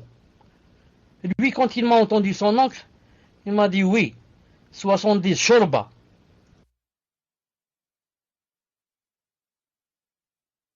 Vous savez c'est quoi shurba, la soupe? Il m'a dit 70 soupes, en arabe, shurba. Là, j'ai su vraiment que, quand l'autre m'a dit que son oncle était loin, que vraiment était loin, subhanallah. À la rigueur, tu te tais. À la rigueur. Mais comme ça, devant tout le monde, tu dis 70 shurba, c'est pas 70 shu'ba. Il se moque du hadith du prophète, sallallahu alayhi wa sallam. Ça fait à peu près 30 ans que ça s'est passé. Maintenant, si jamais je demande à à son neveu, je lui dis ton nom, qu'est-ce qu'il est devenu? Là, peut-être, s'il n'a pas fait la tauba, il va me dire qu'il est mort d'une mort atroce, a'udhu billah. Sauf s'il a fait tauba. Quelqu'un qui dit comme ça, du prophète sallallahu alayhi wa sallam. Allah Ta'ala, qu'est-ce qu'il a dit dans le Coran? Il a dit Inna shani'aka huwa al-abtar. Il a dit ton adversaire, c'est lui l'abtar. L'abtar, le coupé. Je lui donne rien, ni enfant, surtout les enfants, ni enfant, ni réputation, ni je l'élève, ni rien. Inna shani'aka huwa al-abtar. Ton ennemi, celui qui te déteste, je le coupe, je le rase. نعم. اتفضل. Allah al-Musta'an, Allah yahfidna. Barakallahu fik Cheikh. Prochaine question. Assalamu alaikum wa rahmatullahi wa barakatuh. Question sur l'aqida. Hafidhakumullah ya Cheikh. Peut-on invoquer Allah par le nom Al-Fatah pour lui demander un bienfait, comme le mariage par exemple? Barakallahu fik. Assalamu alaikum, est-ce que vous m'entendez? Alhamdulillah. Ensuite, ce qui est bien ces temps-ci, ou là ces derniers jours, ça fait maintenant peut-être un mois ou quelque chose comme ça, ou alhamdulillah que toutes les questions en rapport avec le cours, vous avez remarqué ça? Depuis qu'on a commencé, je crois, le livre de Cheikh Fawzan, là, toutes les questions, masha'Allah, sur le cours et sur la aqida et sur ce qui est profitable, bi'idnillahi ta'ala. Quant aux questions personnelles, mon mari m'a ceci, ma belle m'a fait ceci, cela, c'est aussi important. Mais c'est toujours personnel. C'est-à-dire ça, c'est arrivé à toi et ta belle-mère, à toi et ton oncle. C'est-à-dire c'est une affaire entre vous. Ça, c'est bien de connaître le jugement d'Allah Ta'ala en cette affaire, mais ça touche pas tout le monde. Il y a beaucoup qui sont pas mariés, beaucoup qui n'ont pas de belle-mère, beaucoup qui n'ont pas de leur oncle qui les ont volés, ou leur tante qui les a ensorcelés, comme ça. Quant à la aqida et ce qui s'ensuit, c'est général, naam. Ensuite, c'est plus important. C'est plus important que celui et celle qui ont divorcé ou là qui veulent divorcer. Tfadlal. C'est quoi la question? Rappelle-moi, c'est tout. En fait, la question chère, c'était sur le fait est-ce qu'on peut invoquer par Allah, par son nom Al-Fatah, pour demander un bien comme le mariage, par exemple. Non, on peut. Cheikh Ibn Uthaymin rahimahullah dit dans son livre Al-Wasitiyya, il a dit pourquoi c'est bien de connaître les noms d'Allah Azza wa Jal? D'abord pour le connaître. D'abord quand tu sais que Allah Ta'ala c'est le Ghafour, c'est le Rahman, c'est le Rahim, donc tu apprends qu'il a des attributs, car chaque nom a un attribut, comme vous savez. Taïb, au moins. Et aussi, parmi les avantages, c'est pour l'implorer et l'invoquer avec son nom. Et ça rentre dans la concordance de demander une chose qui a quoi? Qui a trait avec le nom. Quand tu dis Ya Rahman, Irhamni. Ya Ghafour, Ighfir li. Ya Rahman, tu demandes qu'il te donne une rahma. Ya Ghafour, je te demande, miséricordieux, je te demande la miséricorde. Et comme ça. Comme ici par exemple, Ya Fattah, Iftah Aliya.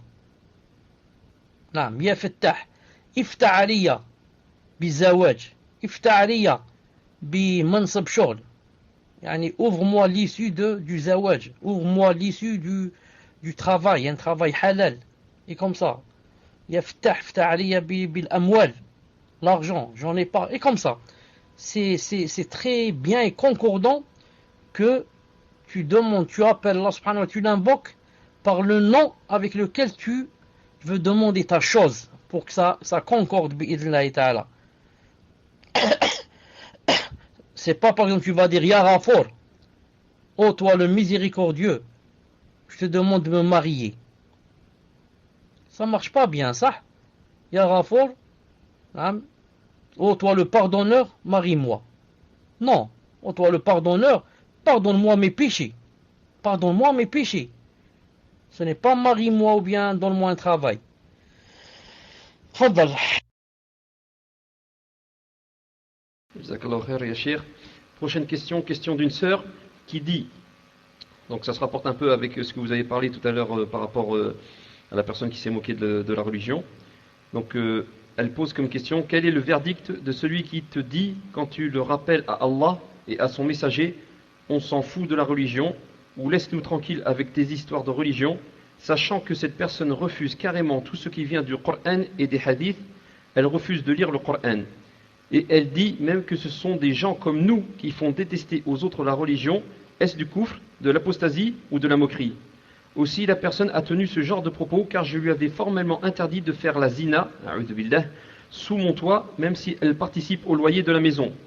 Ai-je fait une erreur car par ma faute la personne a insulté la religion, ou aurais-je dû commencer par le tawhid? J'espère avoir été clair. Barakallahu fik ya Cheikh.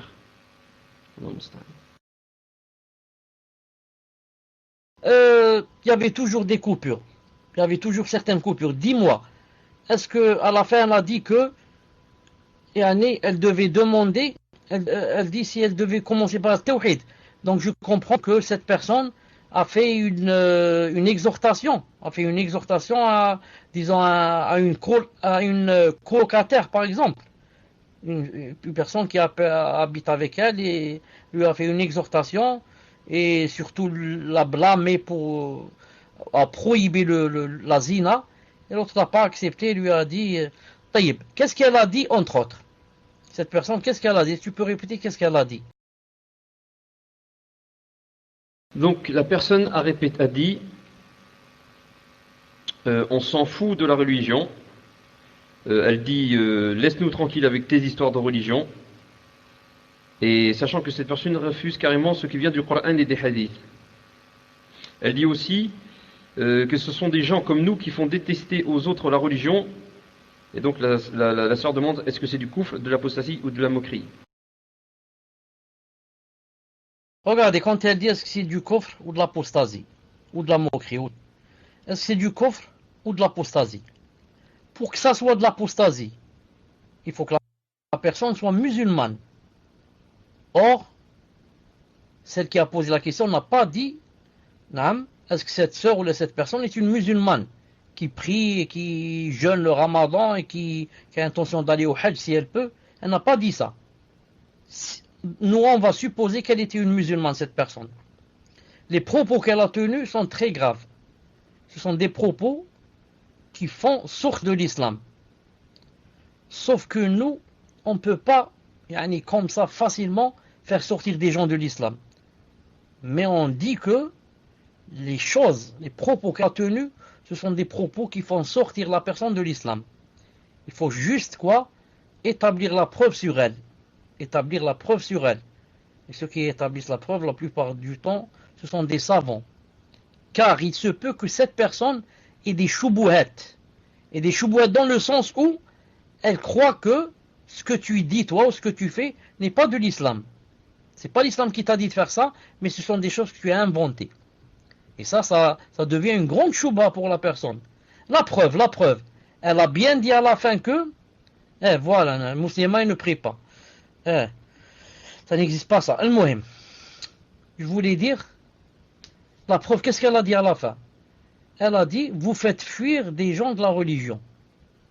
Vous faites fuir les gens comme vous font fuir les gens de la religion.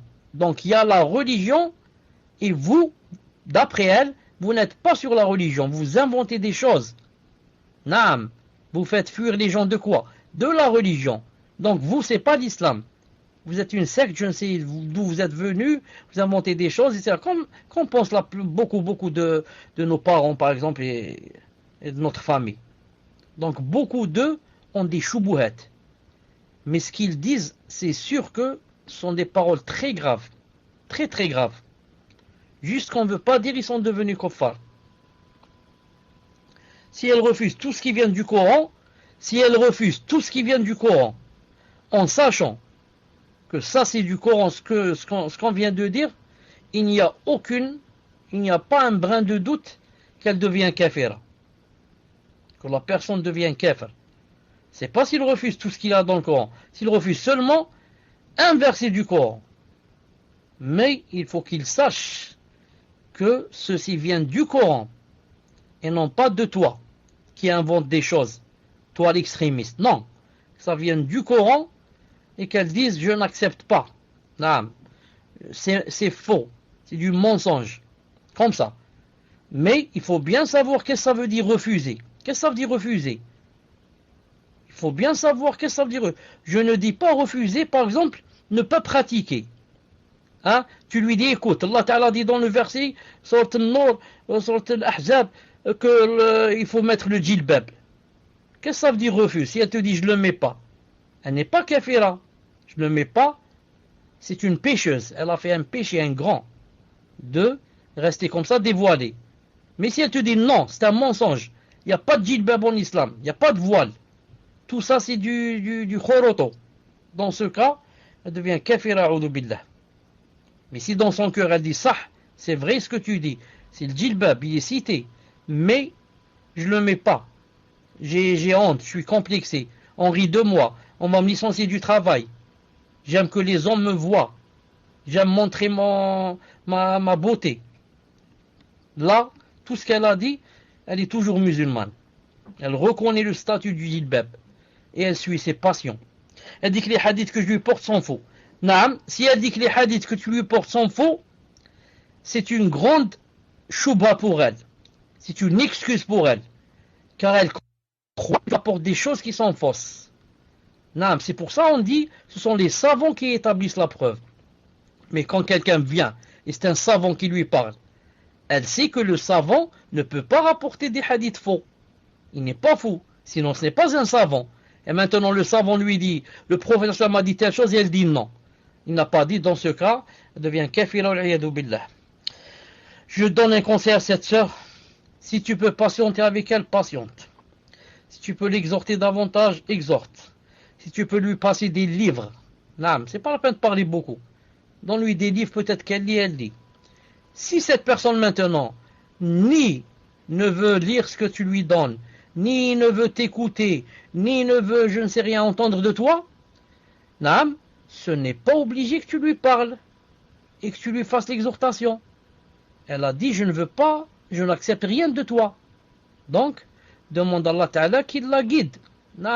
Ou alors qu'il lui brise son dos. Si elle veut continuer dans son chemin, dans ce chemin-là, c'est tout. Je ne vais pas faire de problème à cause d'elle.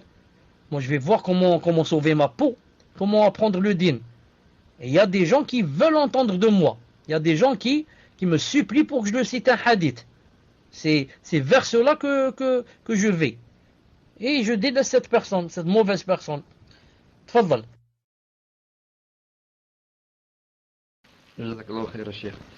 Prochaine question d'une sœur. Assalamu alaikum, cher frère. Question. On entend beaucoup de personnes aujourd'hui qui se moquent de grands savants en disant par exemple que Cheikh Rabi' ne sait que critiquer et que la pire des sectes aujourd'hui c'est celle des matralis. Comment dialoguer avec des gens comme ça? Devons-nous les boycotter? Wafaq Allah al-Jami'a. Allah yhdihum. Tfaddal ya Cheikh.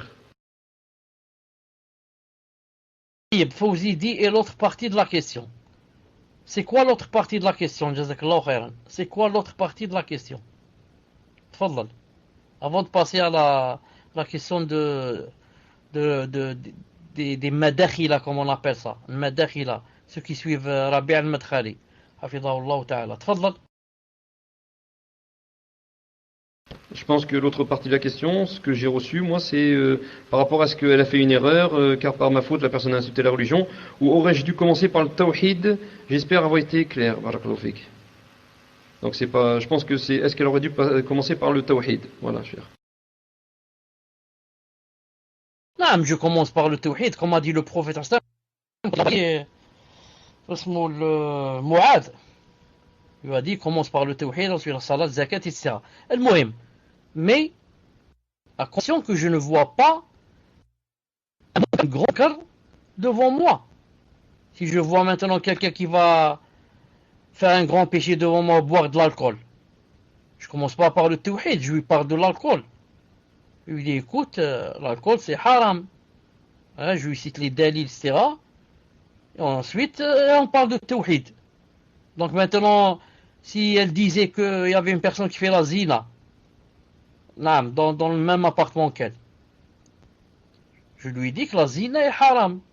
Ensuite, c'est pas difficile de grouper entre le fait d'interdire la zina et de parler du tawhid. Comment je fais par exemple? Je dis que la zina est haram, etc. Ensuite, je passe au tawhid. Je dis qu'Allah Ta'ala nous a créés pour l'adorer et non pas pour lui désobéir. Et faire la zina, c'est vraiment l'un des péchés. Donc en islam, on doit adorer Allah Ta'ala, faire ce qu'il ravit. Ça, c'est la aqida. Ou alors je commence par le contraire. Je commence par la aqida, je dis Allah Ta'ala nous a créés pour un but. C'est pour l'adoration. Et rentre dans l'adoration de faire ce qu'il nous a enjoint de faire et de s'éloigner de ce qu'il nous a interdit. Et parmi les choses qu'il nous a interdit, je vois ici, chères sœurs, que c'est la zina. La zina, c'est l'une des grandes choses qu'Allah Ta'ala nous a interdit. Donc nous, pour l'adorer, il faudrait qu'on s'éloigne de la zina. Orte, barakallahu fik. Et moi, si je te dis ça, je ne te dis que parce que je t'aime. Et j'ai peur pour toi. Et je sais que tu ne sais pas. Tu ne sais pas la gravité de la chose. Et que beaucoup de gens, ils nous tous dans la jahiliya ou je ne sais pas quoi, on ne savait pas ce qu'on faisait. Mais maintenant, Allah Ta'ala nous a guidés. Et comme moi, il m'a montré la vérité, je voudrais bien montrer la vérité à ma sœur. Et l'aider pour qu'elle se ressaisisse, revienne vers Allah, fasse la tauba. Et comme ça. Tfadal. Donc, cher, la question c'était par rapport à cher Rabi', hafidallah. Donc, par rapport à ceux qui le critiquent, et comment doit-on se comporter face à eux? Donc, est-ce que si vous vous rappelez pas la question, je la relis.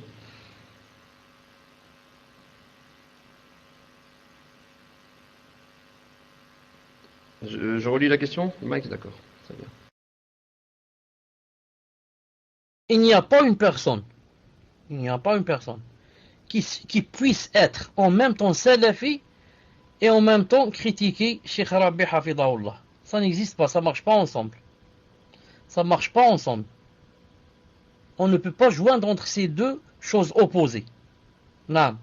Cheikh Rabi' al-Madkhali hafidahullah, dont Cheikh al-Albani rahimahullah a dit, en parlant de lui, qu'est-ce qu'il a dit?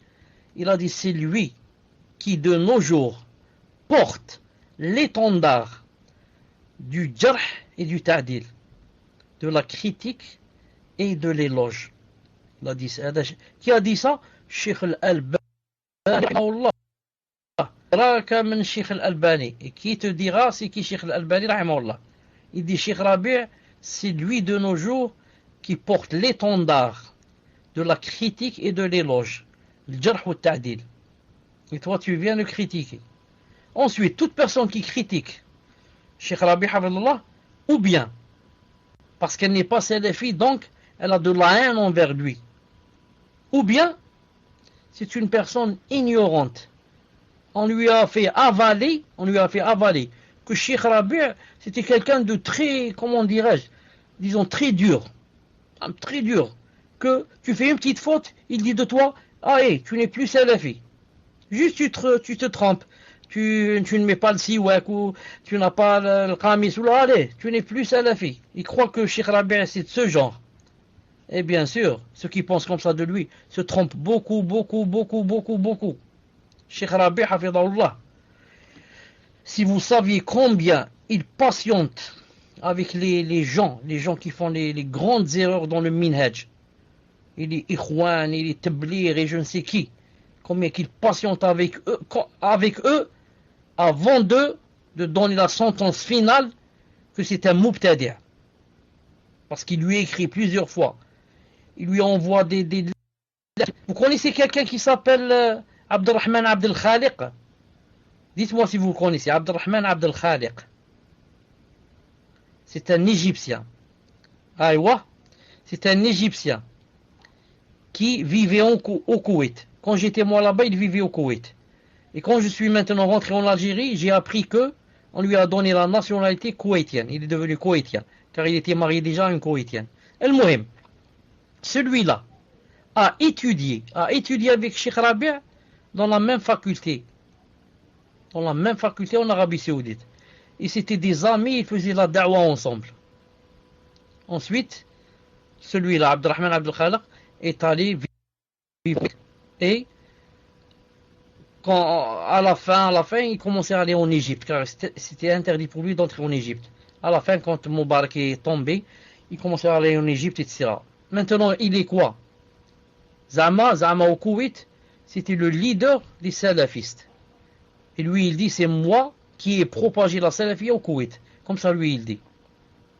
Et maintenant, qu'est-ce qu'il est? Une des têtes de qui? Des Ikhwan Muslimoun. Il dit qu'il faut rentrer au Parlement, qu'il faut faire un hizb, qu'il faut ceci, qu'il faut cela. Cheikh Rabi', hafidahullah, à part ce qu'il lui a envoyé en secret, des lettres où il lui dit attention, c'est pas comme ça, tu es dans le four, regarde ce que Allah Ta'ala a dit, regarde le prophète. Al-Muhim, à part ce qu'il lui a envoyé en secret. Imaginez, il est allé personnellement, Cheikh Rabi' personnellement, le voir quand il était au Koweït pour lui donner des nasiha. Et il n'a pas accepté de lui. Et en plus de cela, il fait sortir un livre, celui-là, il faut sortir un livre, il dit que il s'est permis de faire des parties en islam. Et là, Cheikh Rabi', il n'a plus pu se retenir des années en lui faisant nasiha, il n'accepte pas. Alors Cheikh Rabi' a fait sortir un livre où il lui dit que Jama'a wahida, la jama'at. En islam, il y a une seule jama'a, un seul groupe. C'est pas des groupes. Et il n'y a pas de... Et voilà tes fautes. Et il a montré ses fautes à tout le monde.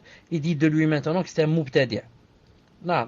S'il n'y avait pas un savant comme Cheikh Rabi', hafidahullah, qu'est-ce qui va se passer? Vous savez qu'est-ce qui va se passer? Beaucoup de bid'a et surtout de mubtadi' auraient propagé leur minhaj. Il n'y a personne qui les critique, alhamdoulilah. Mais avec Cheikh Rabi', alhamdoulilah, tu bouges, il t'envoie quelque chose en secret. Il te dit, taqillah, regarde, c'est pas comme ça, nous sommes tous des frères, on veut tous le ravissement d'Allah, mais c'est pas comme ça c'est haram. Gentiment, comme frère à frère, tu veux pas, tu dis non, c'est ça, il faut suivre les ikhwan, il faut ceci, il faut cela, il fait une mise en garde contre toi. Alhamdoulilah, c'est une ni'ma qu'Allah Ta'ala a envoyée aux musulmans pour leur montrer quoi? Le feu pour s'en éloigner. S'il n'y a pas celui qui montre le feu, tu vas te brûler. Il a patienté avec le Maghraoui, avec beaucoup d'autres. Et à la fin, donc celui qui dit Matrali, etc., c'est quelqu'un qui est vraiment loin. C'est quelqu'un qui est vraiment loin de la vérité. Tfadlal. Juste cher pour ajouter par rapport à Cheikh Rabi' Matrali, ceux qui le critiquent le plus souvent aussi, c'est des gens qui ne le connaissent pas. C'est des gens qui ne le connaissent pas, qui n'ont jamais lu ses livres et qui n'ont jamais cherché à connaître qui il est. Donc voilà, je voulais juste ajouter ça. Barakallahu fika Cheikh. Prochaine question. Question d'une sœur. Ahsanallahu alaykoum. Je souhaite faire hijra au Maroc, alhamdoulilah. Mais ne connaissant pas le pays, je voulais m'y rendre avant pour préparer ma hijra et me faire une idée de la religion, voir les appartements et tout ce qui peut nous être utile pour mes filles et moi-même. Je suis une sœur et je veux faire ce voyage sans mahram car je ne suis pas mariée. Suis-je dans le péché si je fais ce voyage? Je précise que ce n'est pas le voyage de hijra, mais de préparation, car la hijra, c'est pour la fin de l'année, incha'Allah ta'ala. Barakallahu fikum wa jazakallahu khayran pour tout le travail que vous faites pour nous. Qu'Allah vous accorde al-firdaus, ainsi qu'aux admins et tous les participants. Amin. Pour les doigts, puisque Allah subhanahu wa ta'ala nous englobe tous dans ces doigts. Al-Muhim, il n'est pas permis de voyager sans mahram si ce n'est pas vraiment une contrainte. Vraiment une contrainte. Donc, si c'était pour partir carrément et ne pas revenir, il y a des savants qui ont permis à la femme de faire la hijra seule. Mais pour aller là-bas et préparer, je ne connais pas une permission en ce sens. Je ne connais pas une permission qui dise que si c'est pour préparer, on peut. Mais ce que je sais, c'est que si c'est pour la finalité et qu'il n'y a pas de mahram, que c'est permis. Car j'y vais une fois pour quitter pour de bon et je n'ai pas d'autre solution. Naam. Wallahu subhanahu wa ta'ala a'lam. Tfaddal. Jazakallahu khair, Cheikh. Question d'une sœur. Assalamu alaikum ya Cheikh. Concernant le cours d'aujourd'hui, si je porte le djilbab et une femme ne le porte pas, rien ne confirme qu'elle ira en enfer et moi au paradis. En ce cas, est-ce mal ou haram de dire l'habit ne fait pas le moine? En ça, est-ce que je me moque de la religion? Barakallahu fik pour votre réponse. Je reviens à la sœur de tout à l'heure qui voulait faire la hijra pour le Maroc. Je voudrais juste lui dire que maintenant, alhamdoulilah, avec l'internet, vous savez comment le monde est devenu petit. Maintenant avec l'internet, subhanallah al-azim, et Google Earth et je ne sais pas qu'est-ce qu'il y a, tu vois le Maroc, comme si tu étais au Maroc.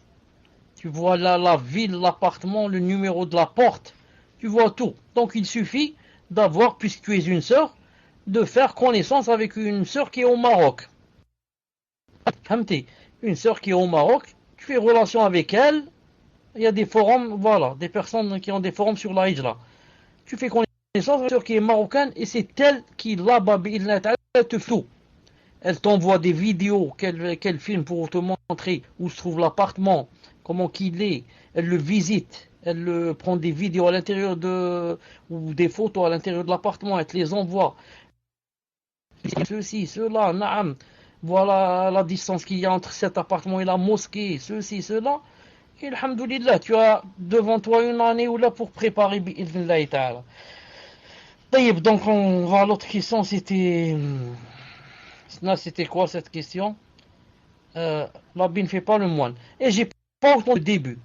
J'ai pas entendu le début, si c'est possible de répéter, Inch'Allah ta'ala. Cheikh, juste pour revenir par rapport à la question de la sœur par rapport à Cheikh Rabi', Hafidallah, elle dit, alors est-ce qu'on doit les boycotter ces gens-là ou pas? Ceux qui critiquent Cheikh Rabi', Hafidallah, est-ce qu'on doit les boycotter ou pas? Jazakallahu khair ya Cheikh. Alhamdulillah, j'essaie d'abord de leur faire prendre. Comprennent. Alhamdulillah, je les ai gagnés. Si je remarque qu'ils m'écoutent et je parle. Alhamdulillah. Si maintenant ils ne m'écoutent pas, et ils disent que c'est pas vrai ce que tu dis et c'est faux ça, ils vont mieux s'en éloigner d'eux. Quand je dis les boycotter, c'est-à-dire se suffire à leur dire salam, salam. Quand je les rencontre, je lui dis salam alaikum, ça va, et je m'éloigne d'eux parce qu'ils risquent de me donner des choubouettes. Ils risquent de me donner des choubouettes car il est plein de choubouettes. Naam. Mais je laisse le salam quand je le rencontre. Donc, Cheikh, je répète la question. Donc, la sœur demande, concernant le cours d'aujourd'hui, si je porte le djilbab et une femme ne le porte pas, rien ne confirme que elle ira en enfer puisqu'elle ne porte pas, et moi au paradis puisque je le porte. En ce cas, est-ce mal ou haram de dire l'habit ne fait pas le moine? En ça, est-ce que je me moque de la religion? Le fait de dire cette phrase, est-ce que je me moque de la religion? Barakallahu fik, ya Cheikh, pour votre réponse. L'habit ne fait pas le moine. Ça dépend de son contexte. Des fois, ça peut être vrai en certains sens, et des fois, ça peut être, comme on dit, batil, urida bihi haq. C'est quelque chose de faux avec lequel on veut la vérité. Je donne un exemple. L'habit ne fait pas le moine, l'apparence peut être. Voilà. Maintenant, quand je dis l'habit ne fait pas le moine, je veux dire que l'apparence peut être trompeuse. C'est vrai. Il y a des femmes qui font le djilbab, qui ont le djilbab et qui ne prient pas. Les femmes qui ont le djilbab, c'est juste peut-être pour se marier. Non. Ou alors quand elle va dans la rue ou dans les mosquées, elle demande de l'argent, elle tend la main, etc. On dit, mashallah, elle est en djilbab, c'est une femme de din, etc. Tu lui donnes de l'argent. Donc dans ce cas, l'habit ne fait pas le moine. Naam. Et l'habit ne fait pas le moine aussi dans le sens où, yani, l'habit ne fait pas l'imam. Naam. L'habit ne fait pas l'imam. Comme l'habit ne fait pas le moine. Jazakallah khair. Naam. Je disais, et l'habit ne fait pas le moine dans le sens que, comme a dit la sœur, il est possible que, avec le djilbab, que j'aille en enfer. Pourquoi? Pour avoir fait beaucoup de péchés. Et l'autre, qui n'a pas mis le voile, bien sûr, il y a un châtiment qui l'attend. Mais il est possible que Allah Ta'ala lui pardonne. On ne peut pas rentrer dans la décision d'Allah Subhanahu wa Ta'ala. Il est possible qu'elle ait fait beaucoup de choses qui ont été la cause de lui pardonner. Comme celle qui a fait la zina et que Allah Ta'ala lui a pardonné car elle a fait boire un chien. Fait la zina. Et la zina c'est grave. Et Allah Ta'ala lui a pardonné à cause d'avoir donné à boire à un chien. Donc, en ce sens, l'habit ne fait pas le moine. Mais attention, si on va l'employer dans l'autre sens, c'est-à-dire que, mettre le voile ou ne pas le mettre, l'habit ne fait pas le moine. C'est pas ça l'essentiel. Dans ce cas, ça devient grave. Ça devient un grand péché. Ça peut être du kufr. Car ça revient à renier le voile. En disant, l'habit ne fait pas le moine. Ah, c'est pas vrai. Donc, il ne faut pas le voile. C'est pas essentiel. On peut ne pas le mettre. Ça devient très grave. Donc, je dis à cette personne, quand quelqu'un dit l'habit ne fait pas le moine, ça dépend dans quel contexte il le dit. Dans quel contexte il le dit. C'est pour ça que si on voit une femme en djilbab, par exemple, on entend d'elle qu'elle fait la zina partout, billah, ou c'est elle qui dit je fais la zina ou là, on va dire l'habit ne fait pas le moine. C'est pas parce qu'elle porte le djilbab que ça veut dire que c'est l'islam qui est critiqué. Non? C'est elle qui est critiquée. Allah Ta'ala ne lui a pas dit d'aller faire la zina avec le djilbab, mais lui a dit de mettre seulement le djilbab et de ne pas faire la zina. Donc la faute vient d'elle, pas de l'islam. Non. Inch'Allah Ta'ala, je voudrais que tu poses la dernière question, Inch'Allah Ta'ala. Tfadlal.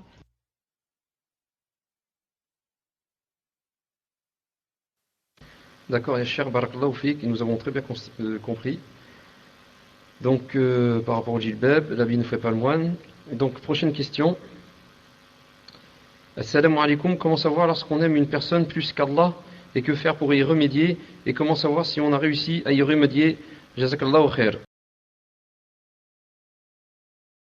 Plus qu'Allah subhanahu wa ta'ala, ça se voit en ce sens que tu es prêt à faire le haram à cause de cette personne. Non. Allah subhanahu wa ta'ala te dit ne fais pas cette chose. Et elle te demande, elle te dit fais cette chose. Donc tu lui obéis, tu l'aimes plus qu'Allah subhanahu wa ta'ala. Non. Je donne un exemple. Que l'homme veuille faire le haram avec sa femme. Non.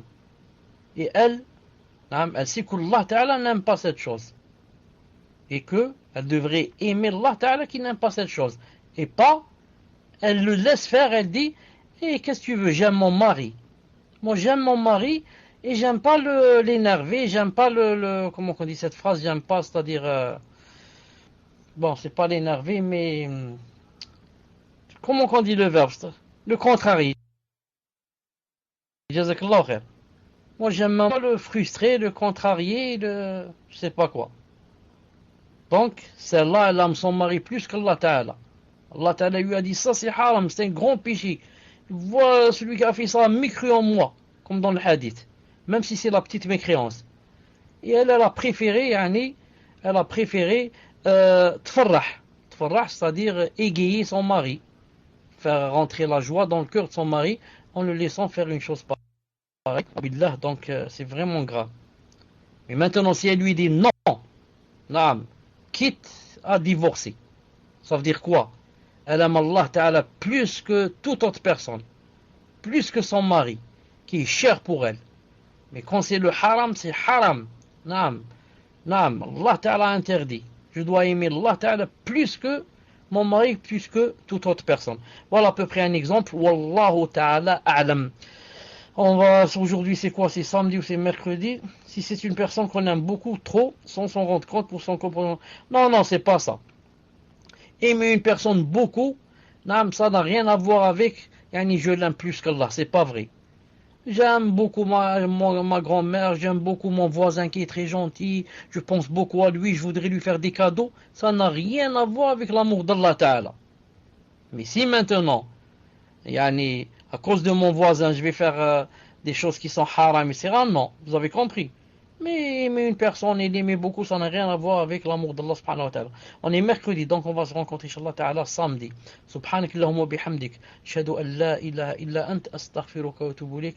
Assalamu alaikum wa rahmatullahi wa barakatuh.